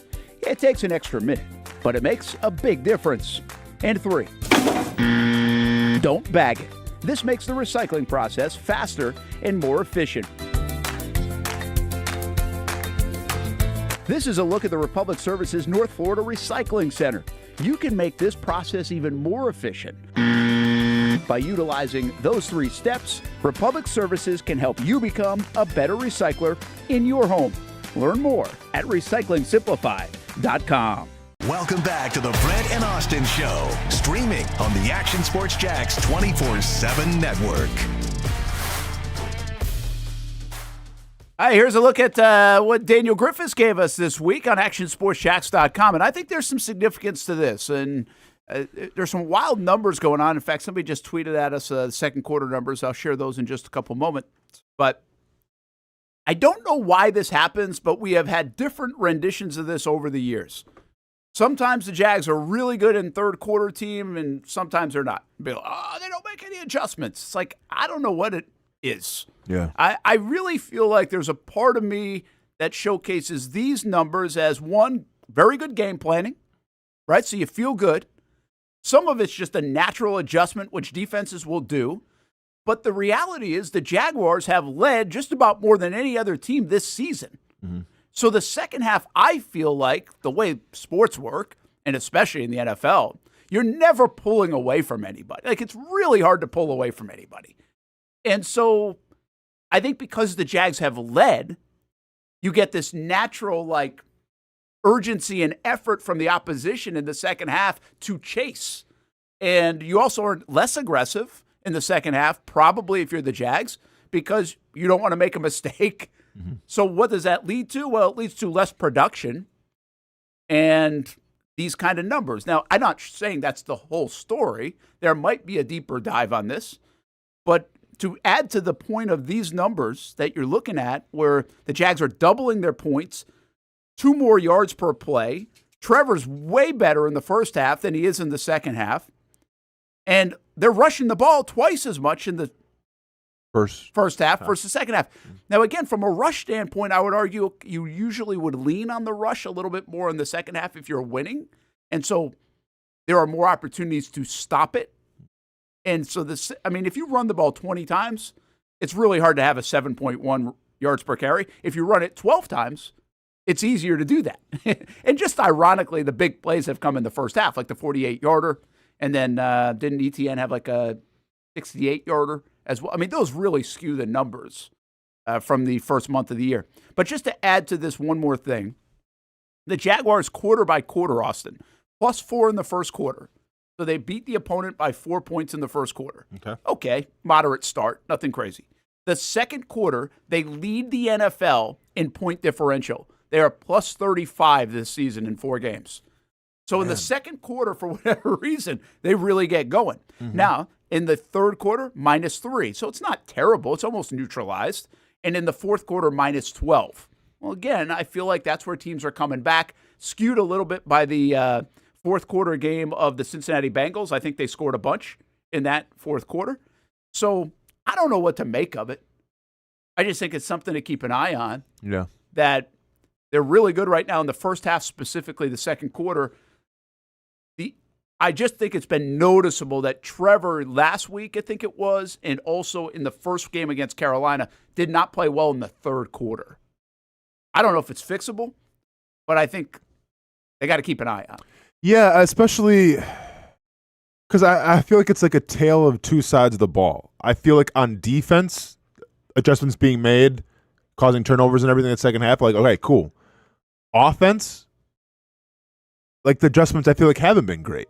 Right, because you stopped running the football, you're a little more stagnant in that second half. So, yeah, I mean, it's definitely some telling stats here, and especially when you start talking about, like, thankfully for the Jaguars, they've always gone on up at the lead at half, right? They've always been, they're always in control. These games. Yeah, what does it look like when it's tied up, or maybe they're down by 3 or 7? Then what does it look like? Yeah, so I don't. Hamby, you have anything real quick on this? Why you think the Jags would be struggling in the third quarter? Please don't say adjustments. Halftime adjustments. You can say game adjustments, but please don't say halftime adjustments. Because halftime, 12 minutes is used to 2 minutes walk in, 2 minutes to walk out, 2 more minutes to take a pee. Oh, you're not buying halftime adjustments? I think they're game adjustments. I think I think the biggest adjustment you usually see is after the first drive of the game, specifically on defense. I think you see the biggest change where people come off the field and will be like, okay, this is what they're trying to do today. Yeah, look. I mean, unless it's okay. But like, I remember like when we came into the locker room, like, and maybe it's changed since I played. Oh, but like, not. Well, I mean, when we came in the locker room, I'm right. So no, okay, I got you. But real quick, Hamby. So like when we came in, like in halftime, your offense, defense, they split up the room. Right now, maybe Cohen does this differently, but offense, defense, they split up the room. First, we go with the team defense. So Tucker or whoever the defensive coordinator would lead the defense, saying, "Here's what we're seeing. Here's what we got to do. Here's what we're gonna fix." Okay. Then we break from there, and then you get like time to get some water, or whatever, get a snack, and then you go sit with your position coach, and then you get more in depth. Like, here's what we're gonna change. Here's what they're doing. Here's what we have to do better. Okay. So like that's, I mean, so you don't. I guess this is where I misinterpret a little bit, but. You're not doing that in the second quarter as well when you come off the sideline and you're messing around with the iPads. There's always constant adjustments, but like we can't adjust as a team, like as a defense. Yeah, like when we come to the sidelines and we do something wrong, it's going to be the defensive lineman meeting. Like there's very rarely ever a team, like a defensive meeting with the entire unit on the sidelines. Yeah, you don't have time for that. Yeah, fair enough. But you get chance to meet as a unit at halftime. Yeah, I got you. Sorry, Hammy, go ahead. I've always, it is an interesting, I think there are two camps, whether you believe in real halftime adjustments or not. I mean, I was a guy, I thought that for a long time, I was like, well, what can they really accomplish in, 6 actual real-time minutes? Yeah, I mean, it's really not a lot of time. Yeah, but then like the last 5 years specifically, I mean, Georgia is literally the best second-half team of all time. Like, I mean, maybe, I'm sure there's bias in there, but it seems like if Georgia only played the second half, they would be undefeated the last 5 years. I mean, even look at the Alabama game. Recency bias, but it really has been the last 5 years. They get smoked in the first half. They come out and they literally shut out Bama in the second half, and they're right back in the game. They do it against Tennessee. So Georgia every week seems to, just get to the second or get to halftime down 1 score and you're going to win. That ended up not happening because you were down 10 against Bama, but. I do think it's a real thing. I think the scripts are a part of it too, Brandon. I don't know. I don't think you're necessarily buying that a lot necessarily, but I think for the most part, the scripts in the first half have been excellent from Cohen, and maybe it's just been a tick slow in the second half. Not that Cohen is slow, but you've rehearsed those plays so many times throughout the week, especially in the first couple drives, what you're going to run. And I get it. Some people say it's only 8 to 10 plays. It's really overblown. I don't really buy that. Me, just personally, I don't buy that. I think it's much more than that. And what you're coming out with at the start of the second half, maybe you just haven't rehearsed as much. And with a team who's struggling just in general in communication and lining up and all that stuff, I think maybe it's causing them to play slower, specifically in the third quarter. And is that a big factor? No. Does it explain all this? No. But I think it could play a role. No, Hamby, I mean, I think you bring up some great points in terms of if you know what Liam Cohen is as a coach so far and what we praised him on, it's his ability to prepare, to see what defenses like to do on film and everything, right? So when you have time to prepare and see what a defense and their tendencies are, yeah, it seems like Liam Cohen has had the advantage in terms of, they like to do this, let's expose this guy. But then what happens after the half when they switch things up a little bit and you come back out in the second half, now it's more spontaneous. Like, you don't have time to prepare. Right. You have to think on the fly a little bit. You got to freestyle. And maybe Liam Cohen's still kind of learning how to freestyle in those moments. Well, I would just add this. There's something very natural to sports in this realm. Because the numbers are so good, right, in the first half, if you're playing well, why would you change anything until somebody counters? So the early drive, specifically in the third quarter, if you feel like things are moving, you're not going to change until you see them change. So that's part of the third quarter of play, right? That you've got to sit and wait for them to make their chess move before then you can come to the sideline after you've probably punted and then start to make your chess move. So I think you're really, depending on how good that other team is at adjusting, and they have played 2 of the top 4 defenses in the league so far this year. So depending on that, it might take a little bit. Yeah. But that doesn't necessarily explain the entire half. Yeah. That's just another piece of this puzzle. And it's a 4-game sample, but that's what we've got. We've got 4-game samples. Jags are good at running. Jags are good at taking away. We can applaud those, and we got to also mention what other trends either are good or bad, like their passing offense and the second half stuff. So we'll see if it changes around as well. I'm not a believer that everything that happens in the first month of the year happens the rest of the season. Sure. But I do think there are some things that happen the first month of the season. Yeah. And usually you end up leaning back on and say, hey, here we are in November, and we've been talking about this for a long time. Mm-hmm. I just don't know which one of those things are going to be like that. Drop passes, penalties, second halves. Yeah. Trying to find the Achilles heel a little bit, where this thing could go a little sideways or not as good as the first month. All right, let's get to our Mason's Famous Lobster Rolls picks of the week, and we've got heck of a lead. We're eating a lot for lunch at Mason's. You go to the town center in Fernandina Beach, masonslobster.com. By the way, we've got the lead. The sports office one behind. And we won't even talk about Austen. Oh, let's talk about it because, he's so embarrassed he didn't show up today. We're about to find out who the weak link is here because he didn't give me any picks at all. So these are all my picks here. Oh, yeah. Yeah, and so he essentially put it on me. He said, Casey. Well, he essentially put it on me and said, if we're going to make a rebound, it's going to be because of you. Or if we go 0-5 or 0-6 this week, it's going to be because of you as well. So I have the pressure. I have the rock, and I don't plan on dropping it. Well, you can't do much worse than you guys have done, so I got there that we going go. In your favor. That's the spirit. All right, well, let's begin with you. Yep. Texas, 4.5 at Florida. 4.5, that's it, huh? Texas. That was pretty easy. Texas, yeah. I mean, I get it's at the Swamp and everything, and usually in these games where it's only, the minus 4.5, you think Vegas knows something that I don't. I don't care. I've seen Texas play, and I've seen Florida play. Texas. What do you like, Hamby? Yeah, I think this is going to be a low-scoring game. I've been on the under all, for the last 2 weeks. I can really see this 2 weeks. He's 2 weeks out on the under. 2 weeks. Well, I'm just saying because Florida didn't play as soon as they played Yeah. Miami. I'm like, okay. I'm looking ahead 2 weeks from now too. I'm not, you might have to do more than just watch Harry Potter. Oh man. Well, anyway, I can see this being a 20-16 Texas win. Yeah. But I can't see it getting much closer. So I think the minus 4.5 is safe. There's a little rain in the forecast, which makes me a little worried. Yeah. So I do think this will be a close game. I just think the safer side is to take Texas. Yeah, I'm kind of with you, man. I think there's blowout potential here for Texas because of last year, and I know they're different teams, but I think you also will say, okay, maybe matchup-wise, they just match up better. These are the same coaches, same scheme, same everything, and it's a downtrodden Florida team right now who's beat up on defense. Yeah. And Texas has a lot more to try to prove and play for, in my opinion. I'll come with you and go with Texas as well. What's the sports office does what? The sports office is taking Texas as well. Oh, man, what a bummer. All Okay. right. How about this one? Miami FSU. What do you think, Hamby?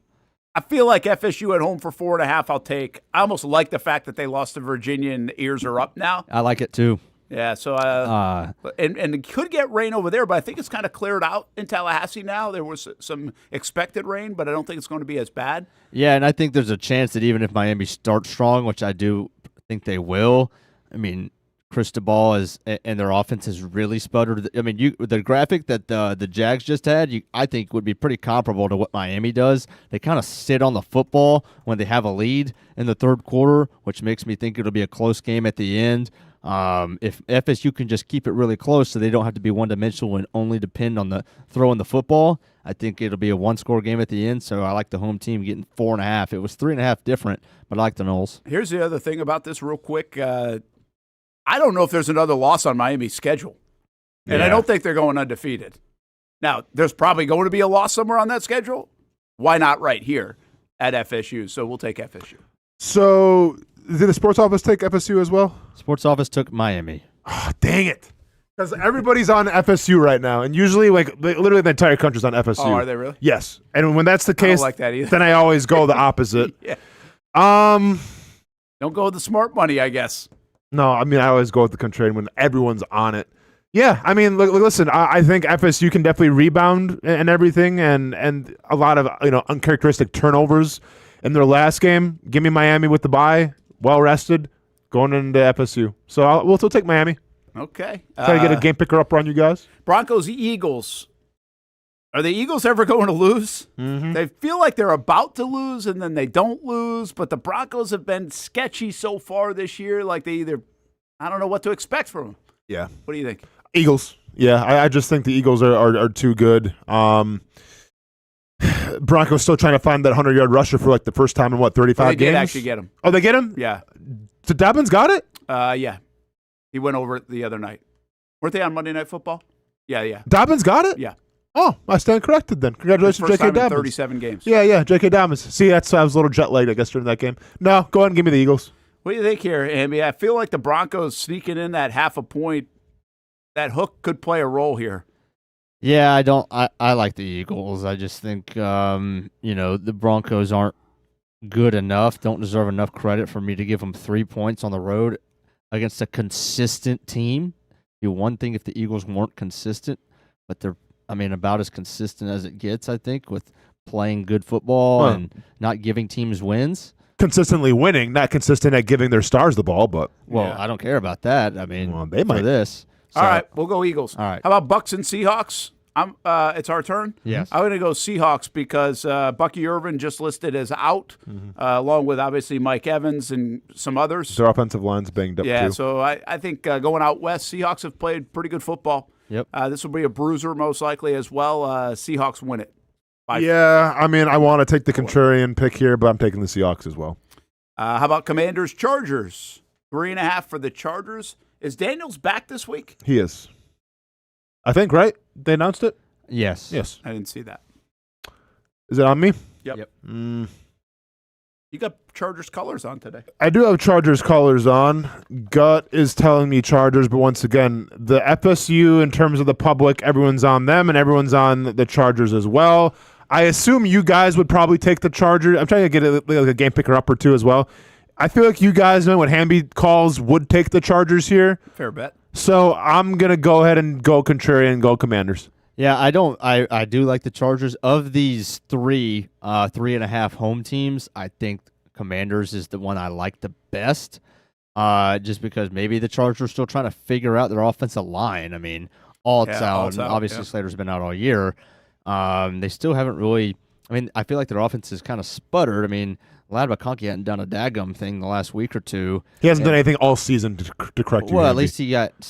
Yes. He hasn't done anything all season. I think he had 6 catches for 60 yards, which at least hit my bet in the first week, but it hadn't in the last. He's due to rebound. I hope so. For my fantasy team. This one's a coin flip. I like the Chargers. Yes. I like them coming off a loss.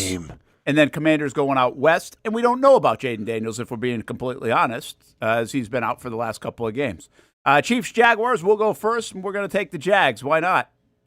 Yeah, let's do it. I like the hook, too, by the way. I like the hook. Keep betting against the Jags, you guys. You picked them to win the Super Bowl. I did? No, Austin. Oh. I picked them to win the Super Or Bowl? go to the Super Chiefs. Bowl, sorry. He's talking about the Chiefs. Yeah. I thought you were talking about the Jaguars. I had the Jaguars last week in case he overruled me. He did. We got to make up some ground. I do have the Chiefs in the Super Bowl. Yeah, Chiefs. Thanks for reminding me, Hamby. I forgot how that There you went. go. What I have the Chiefs? Oh, yeah, Lions. What did the sports office have? Roll them down the list. They had the Chargers and the Chiefs as well. They went all home teams other than the Chiefs. We had all the same NFL picks as them. Oh, okay. So they picked the Chiefs over the Jags. Yes, they picked the Chiefs. Oh, how about them? There you go. We'll make sure once that Jags go to Let 'em know. 4-1, we'll let them know about that. Let them know about it. How about that? All righty. We will. Let's take a break. We come back. We have our wagers of the weekend, and there are some people you might not want to follow here. I used to be on that list. Now I'm on the follow list. Mm-hmm. Right? But we start a Tail new 'em. month. Yep. We do start a new month. October hits. Who will win? We will pay off. I think next week is the payoff for me, as I got to be Dan Hicken for a show. Can't wait. Cannot Still wait for working that. on that. And then Casey just doesn't show up. when it's Hey. time to throw the dart. Yeah, but that's a dart. I mean, he can It's a throw pretty that. tired act, though. Yeah, you can throw a dart whenever you want. Yeah. Yeah, but I guess. I mean, hey, man, we're still waiting on you to beat Dan Hicken. So, I guess I can do that whatever I want. Hey, I mean, I'm not running the show, man. You do whatever you want to do. I feel like we should pay up on certain days of the week, but Casey's not here. You're not dressed up as Dan Hicken. It's whatever. It's a free-for-all here. It is a free-for-all. We will be back. Brent Austen Show, Action Sports Jax 24/7 Network. If you don't see a pit, it ain't legit. When you hear that, you think Bono's Pit Barbecue, a staple in Northeast Florida now for 75 years. A place that feels like home with friendly service, a meeting place for friends, family, or business occasions.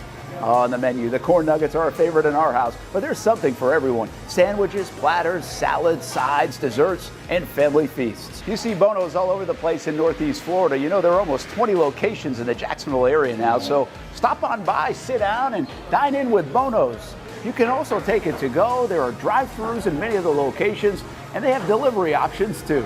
Just download the Bono's app to make things easy.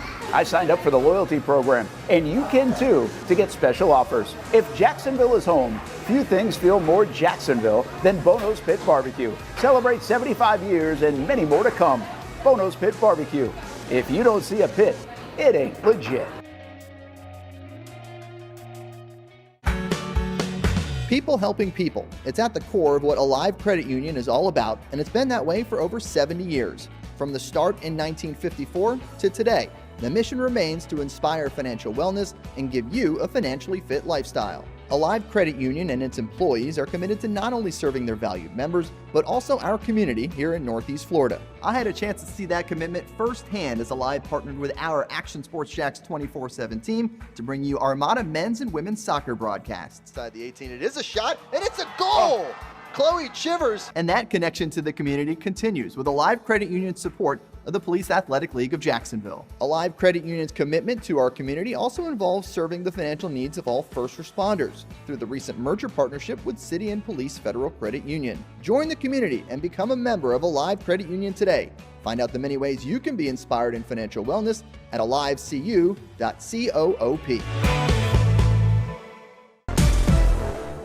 CGC Water Treatment and Plumbing is taking their 75-plus years of expertise and expanding to CGC Home Services. Water treatment and plumbing is still a big part of what they do, and now they can do even more for you.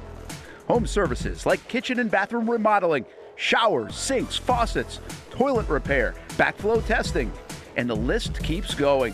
Find all they can do at cgchomeservices.com or give them a call, 904-298-7052. It's a new look and a new name with the same expertise. They've been serving homes like yours since 1946. CGC Home Services, right here in Jacksonville off St. John's Bluff Road, 904-298-7052. And visit cgchomeservices.com. Florida license number CFC 1432579. For the game day hustle and every day in between. Juggling my show, Jag Social, to going under the Friday night lights and a social life, it's a daily tournament. But this ride, MVP status. The all-new 2024 Lincoln Nautilus isn't just my car, it's my personal locker room, office on the go, and VIP lounge on wheels. Let's talk tech. My profile remembers everything from customizing my dash display to setting the ambient lighting and my signature scent. And wireless charging, essential for live tweeting scores. Whether I'm packing for a beach day with friends or heading to the gym, there's space for every passion. After dominating all day, this becomes my recovery zone. The massage feature is like having a personal PT on call. Life's a non-stop game, but with this ride, I'm always on my A game. The 2024 Lincoln Nautilus. Drive your passion.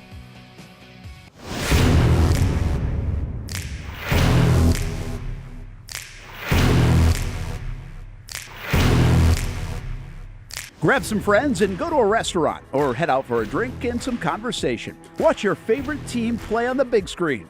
Or how about play some games?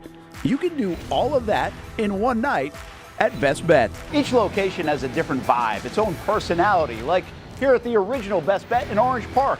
When you walk through these doors, everybody knows your name. And here in St. Augustine, it's the newest location.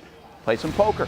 How about the table games? And don't forget about Ace's Sports Bar and Grill. And then there's the Jacksonville location right here on Monument Road. It's the biggest poker room in the state of Florida. Maybe you'll find yourself a seat right here at the final table. Best Bet, where you can have the best of times. And that makes you always go home a winner. Try any of the 3 locations, and you can always visit bestbetjax.com. Welcome back to the Brent and Austen Show, streaming on the Action Sports Jax 24/7 network. All right, we made some money last week. Made some money in the month of September. Dartboard Casey actually made money. No goose egg, so that was good. No goose egg. We all got a little. Well, everybody got a little something. We all got our beaks wet a little bit. I got goose egged in August, so yeah. So who's in the big lead? You're in the big lead. Then Casey actually next. Then you. And then me. Mm-hmm. All right. I don't care about the total. Oh, did he almost just say something? He doesn't swear, but it certainly sounded like he was headed there. Oh, yeah. I mean, you had the makings. The table was set. You had the characteristics. You had some of the symptoms. It's coming from a guy who really doesn't swear, I don't think. He had some symptoms. Brent Martineau, Austen Lane, Jason Hamby. Hamby, last time you swore. Oh, I mean, this morning probably. Really? Yeah.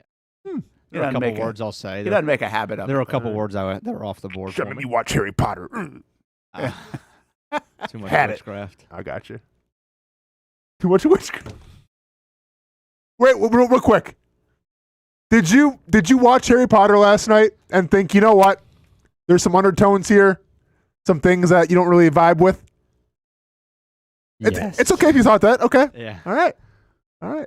Yeah. Yes. Yeah. Are you gonna watch the other ones? I'll as long as there's something to go along with it. Thursday Night Football or Okay. Yeah. Okay. I'm not gonna dive in for that. I've Okay. never watched Harry Potter, so I wouldn't know. You're not I mean, it's fine. You're okay. Like you're not a big. I'll give you the pass. No, I mean, I read the first 4 books. I've never seen any of the movies. Oh yeah, as a kid, I loved Harry Potter. You've never seen the But movies? I grew up. I grew up. Take notes, Taylor Swift fans. Grew up, Is Ronan watch?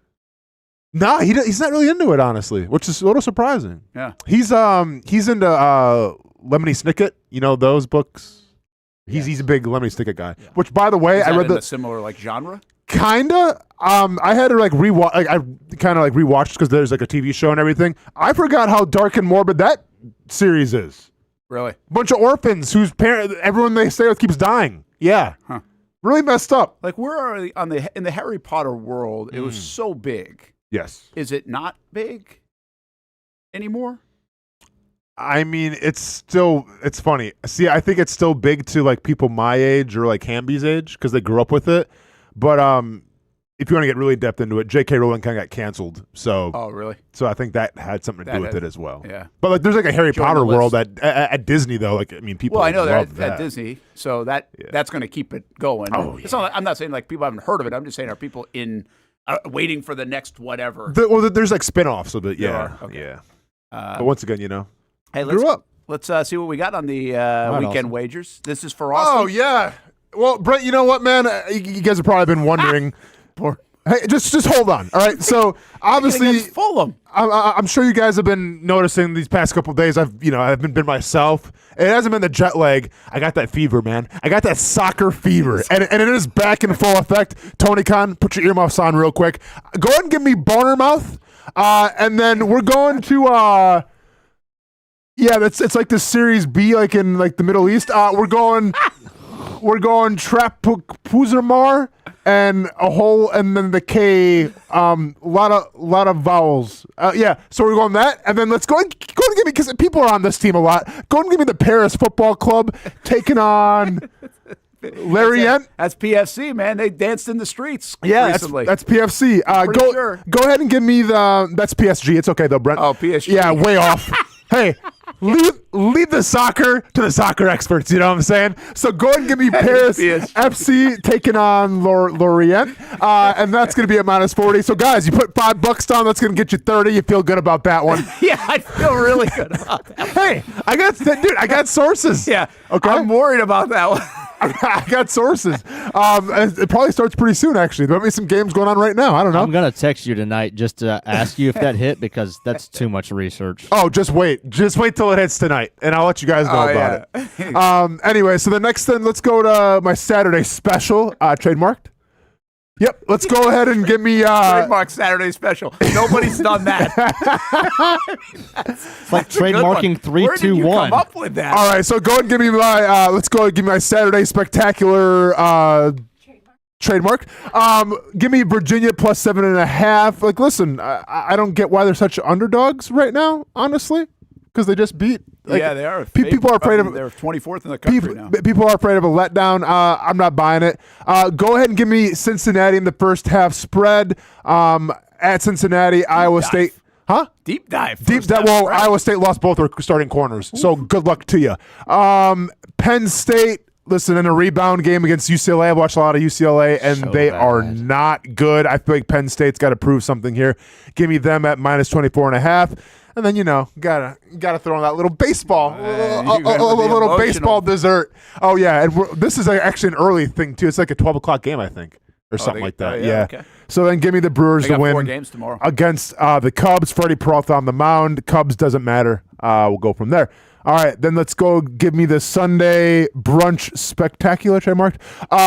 David Montgomery over 1.5 touchdowns. If you know. Brunch blockbuster. Brunch blockbuster, thank you. David Montgomery over 1.5 touchdowns gets at least 2. If you know, you know. If you don't, Google it. Lad McConkey, give me over the receiving yards, over 58.5. By the way, David Montgomery is from Cincinnati. His sister was in a car accident. She's been paralyzed, and she hasn't been to a game to watch him play because she's been paralyzed. She'll be at this game. Huh. Sports Illustrated put a story about it. Interesting. I came across it. Yep. So I feel like he's motivated. It's going to be a motivational game. I think Dan Campbell feeds off motivation. Give me 2 David Montgomery touchdowns. 5 is going to net you 44. And then let's close it out with the 4-bet parlay. Panzer tank, trademarked, because it's a tank coming down, gonna shoot you. Jordan Mason, anytime touchdown, plus odds against the Browns. I get it. Great defense. They're gonna rely on Jordan Mason to try to win the football game. Give me Woody Marks rushing and receiving against the Ravens defense right now that is reeling, and a positive game script with Lamar Jackson being out. Give me Chris Olave receptions over against the Giants. Chris Olave is getting receptions like people thought Alvin Kamara was going to get in this season. Chris Olave is Alvin Kamara. And then Jahmyr Gibbs, just because he's on my fantasy team and I need a touchdown out of him. 5 gets you 47, everybody. All right. Happy hunting. A lot of running back touchdowns out of Detroit.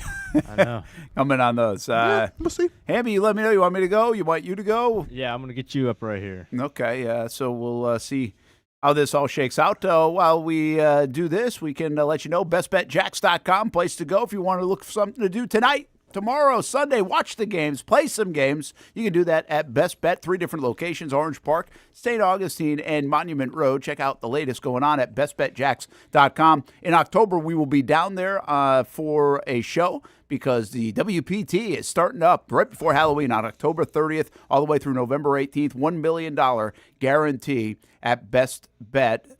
Just look them up, bestbetjacks.com. Halloween Havoc at the Best Bet. Trademark? Very good. Trademark.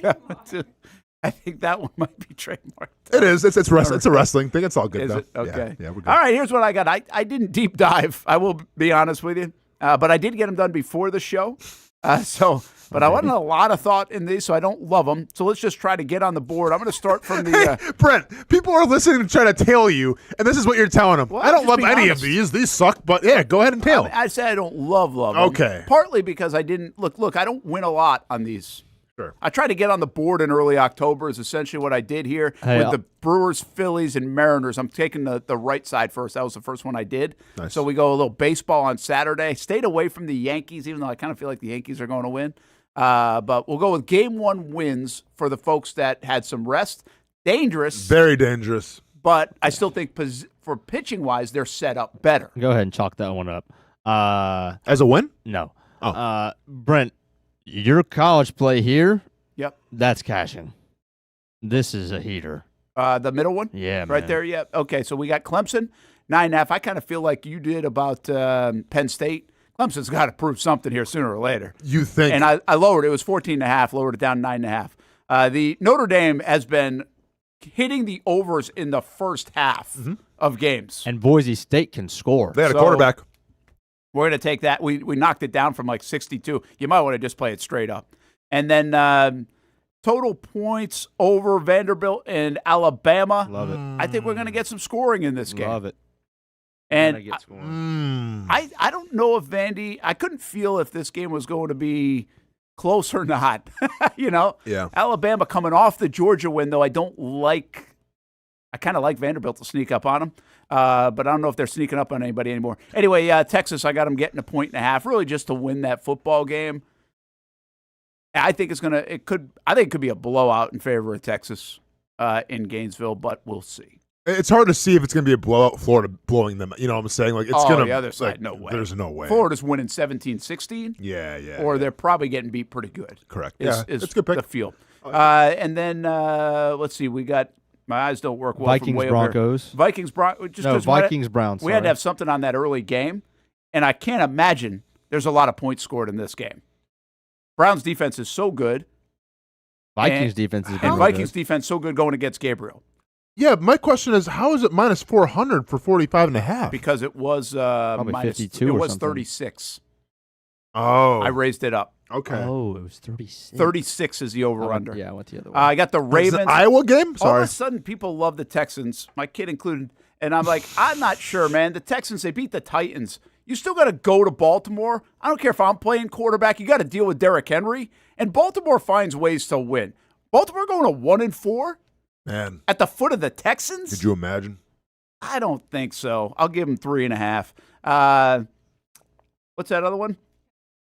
Thanks. Total Cowboys Jets. I really should put on Brent, glasses. you really did some deep dive. I mean, these are deep dives here. Cowboys Jets. Cowboys scored 40 points by themselves. Yeah, but I'm saying like you changed around I the. just changed the Yeah, numbers, yeah. That's a deep I dive. didn't I'm feel talking good about. about a lot of it, straight up. So I had to lower some things. I got the Cardinals just basically to win the game there, and then also the Chargers. I think they're going to win, and I'll give them 3.5 points to do so against the Commanders. So anyway, we get again nothing crazy. Not going to win 150 on a bet there, but hopefully get on the board for early October. All right. We have 5 weeks in October, by the way. Today's the 3rd, 10th, 17th, 24th, and Halloween. 5 weeks. Mm-hmm. 3 paychecks, says Liv. I figured that out as well. That's Nicely a good. done, Liv.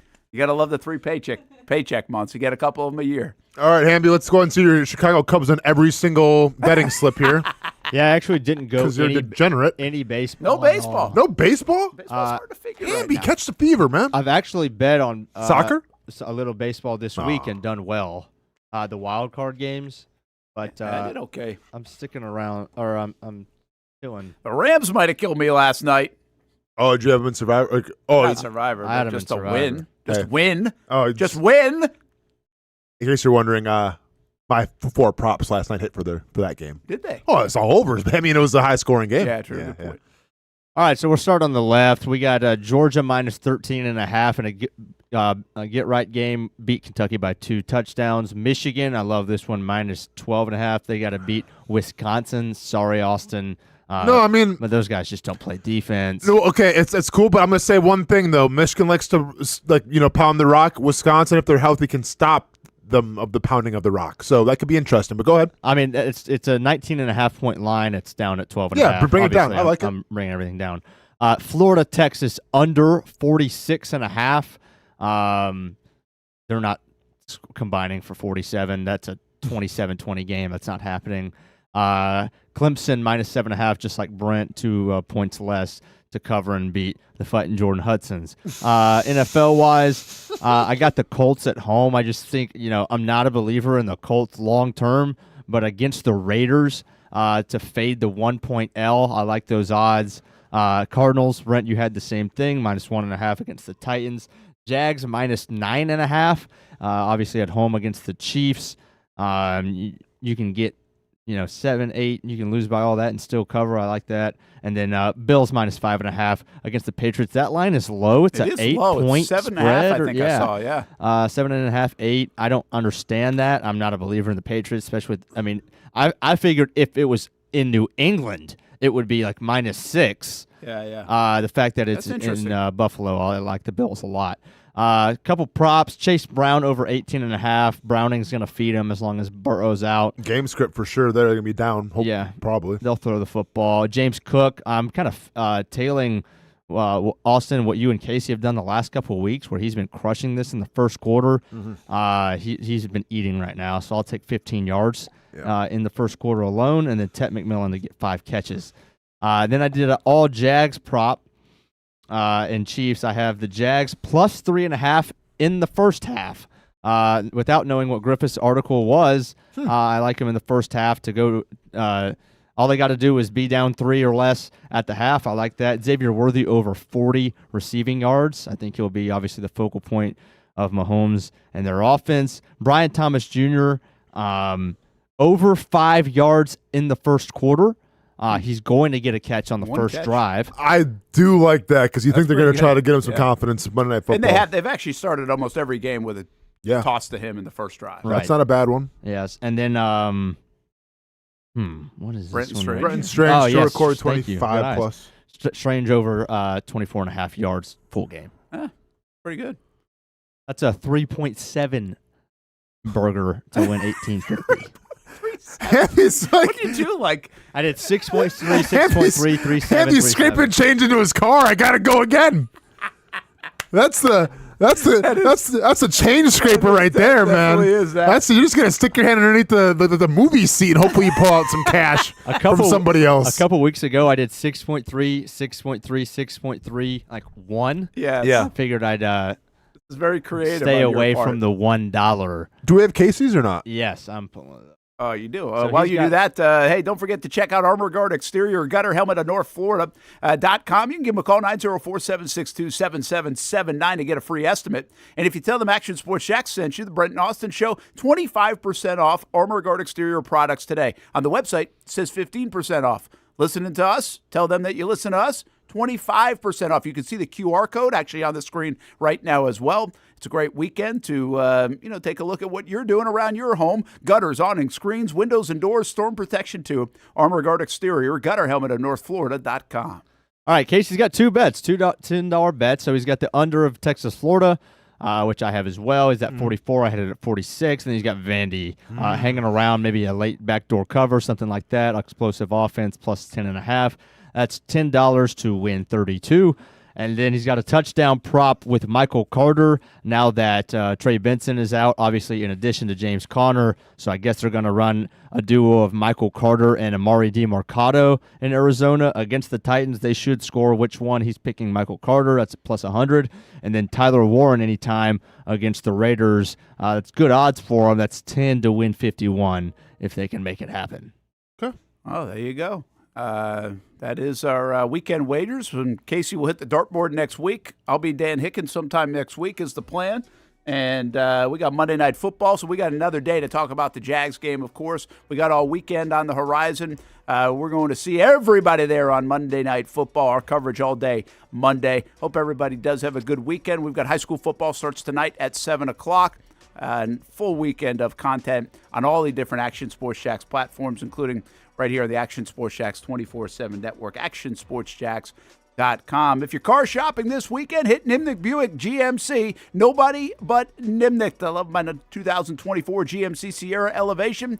You can shop as well for a GMC Sierra or any Buick and GMC model. Nobody but Nimnick. NimnickBuickGMC.com or right off Phillips Highway. Open 7 days a week. Have a great weekend, everybody.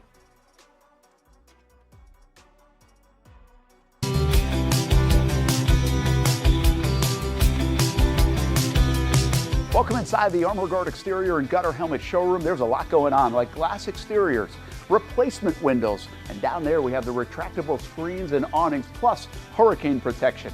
Let's talk more about those gutters, and to do that, we bring in Kevin. He's the owner, he's the expert. Why Gutter Helmet? Well, gutter helmet's truly the only maintenance-free product. It lets the trash and debris go on the ground, the water wraps around and goes inside. Unlike filters, they sit on top of the gutters, and the trash and debris build up on top of filters, which requires maintenance.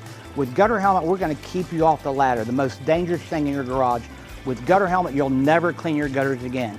So get off the ladder and put on the helmet. Gutter helmet.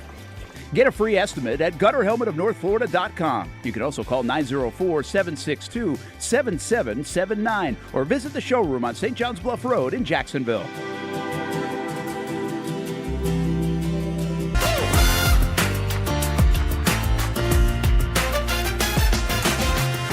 Empower a future, inspire a dream. It's a bold but simple mission for the Jacksonville Police Athletic League known as Jax Pal. Help the next generation of kids in Jacksonville shape a brighter future. Their after-school programs, teenage leadership programs. There's community outreach. This has been just an awesome opportunity to be out here with my colleagues and do something good for the community. It's really been an interesting opportunity to just see everybody work together in a way that we don't normally in the office. And there's sports.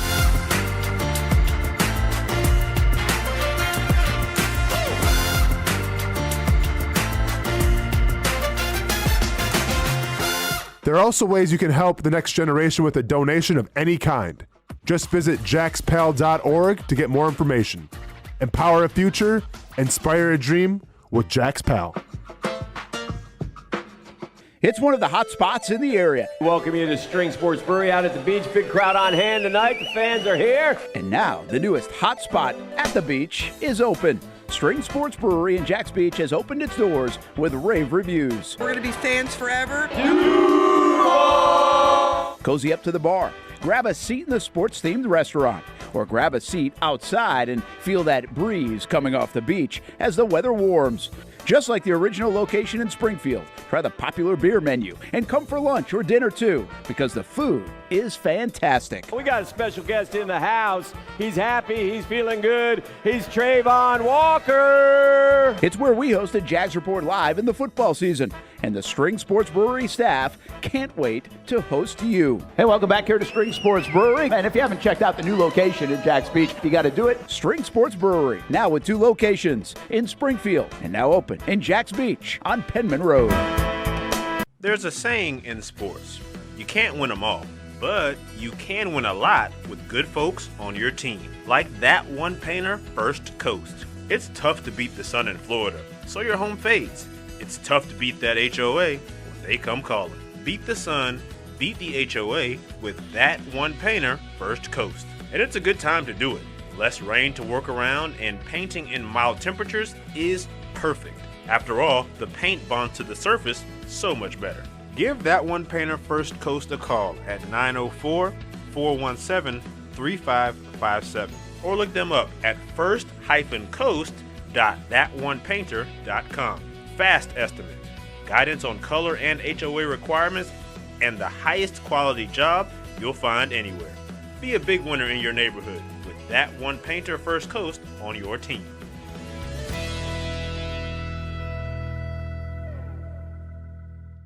Sun's out, suits out. That's right, it's summertime in Florida, which means it's time to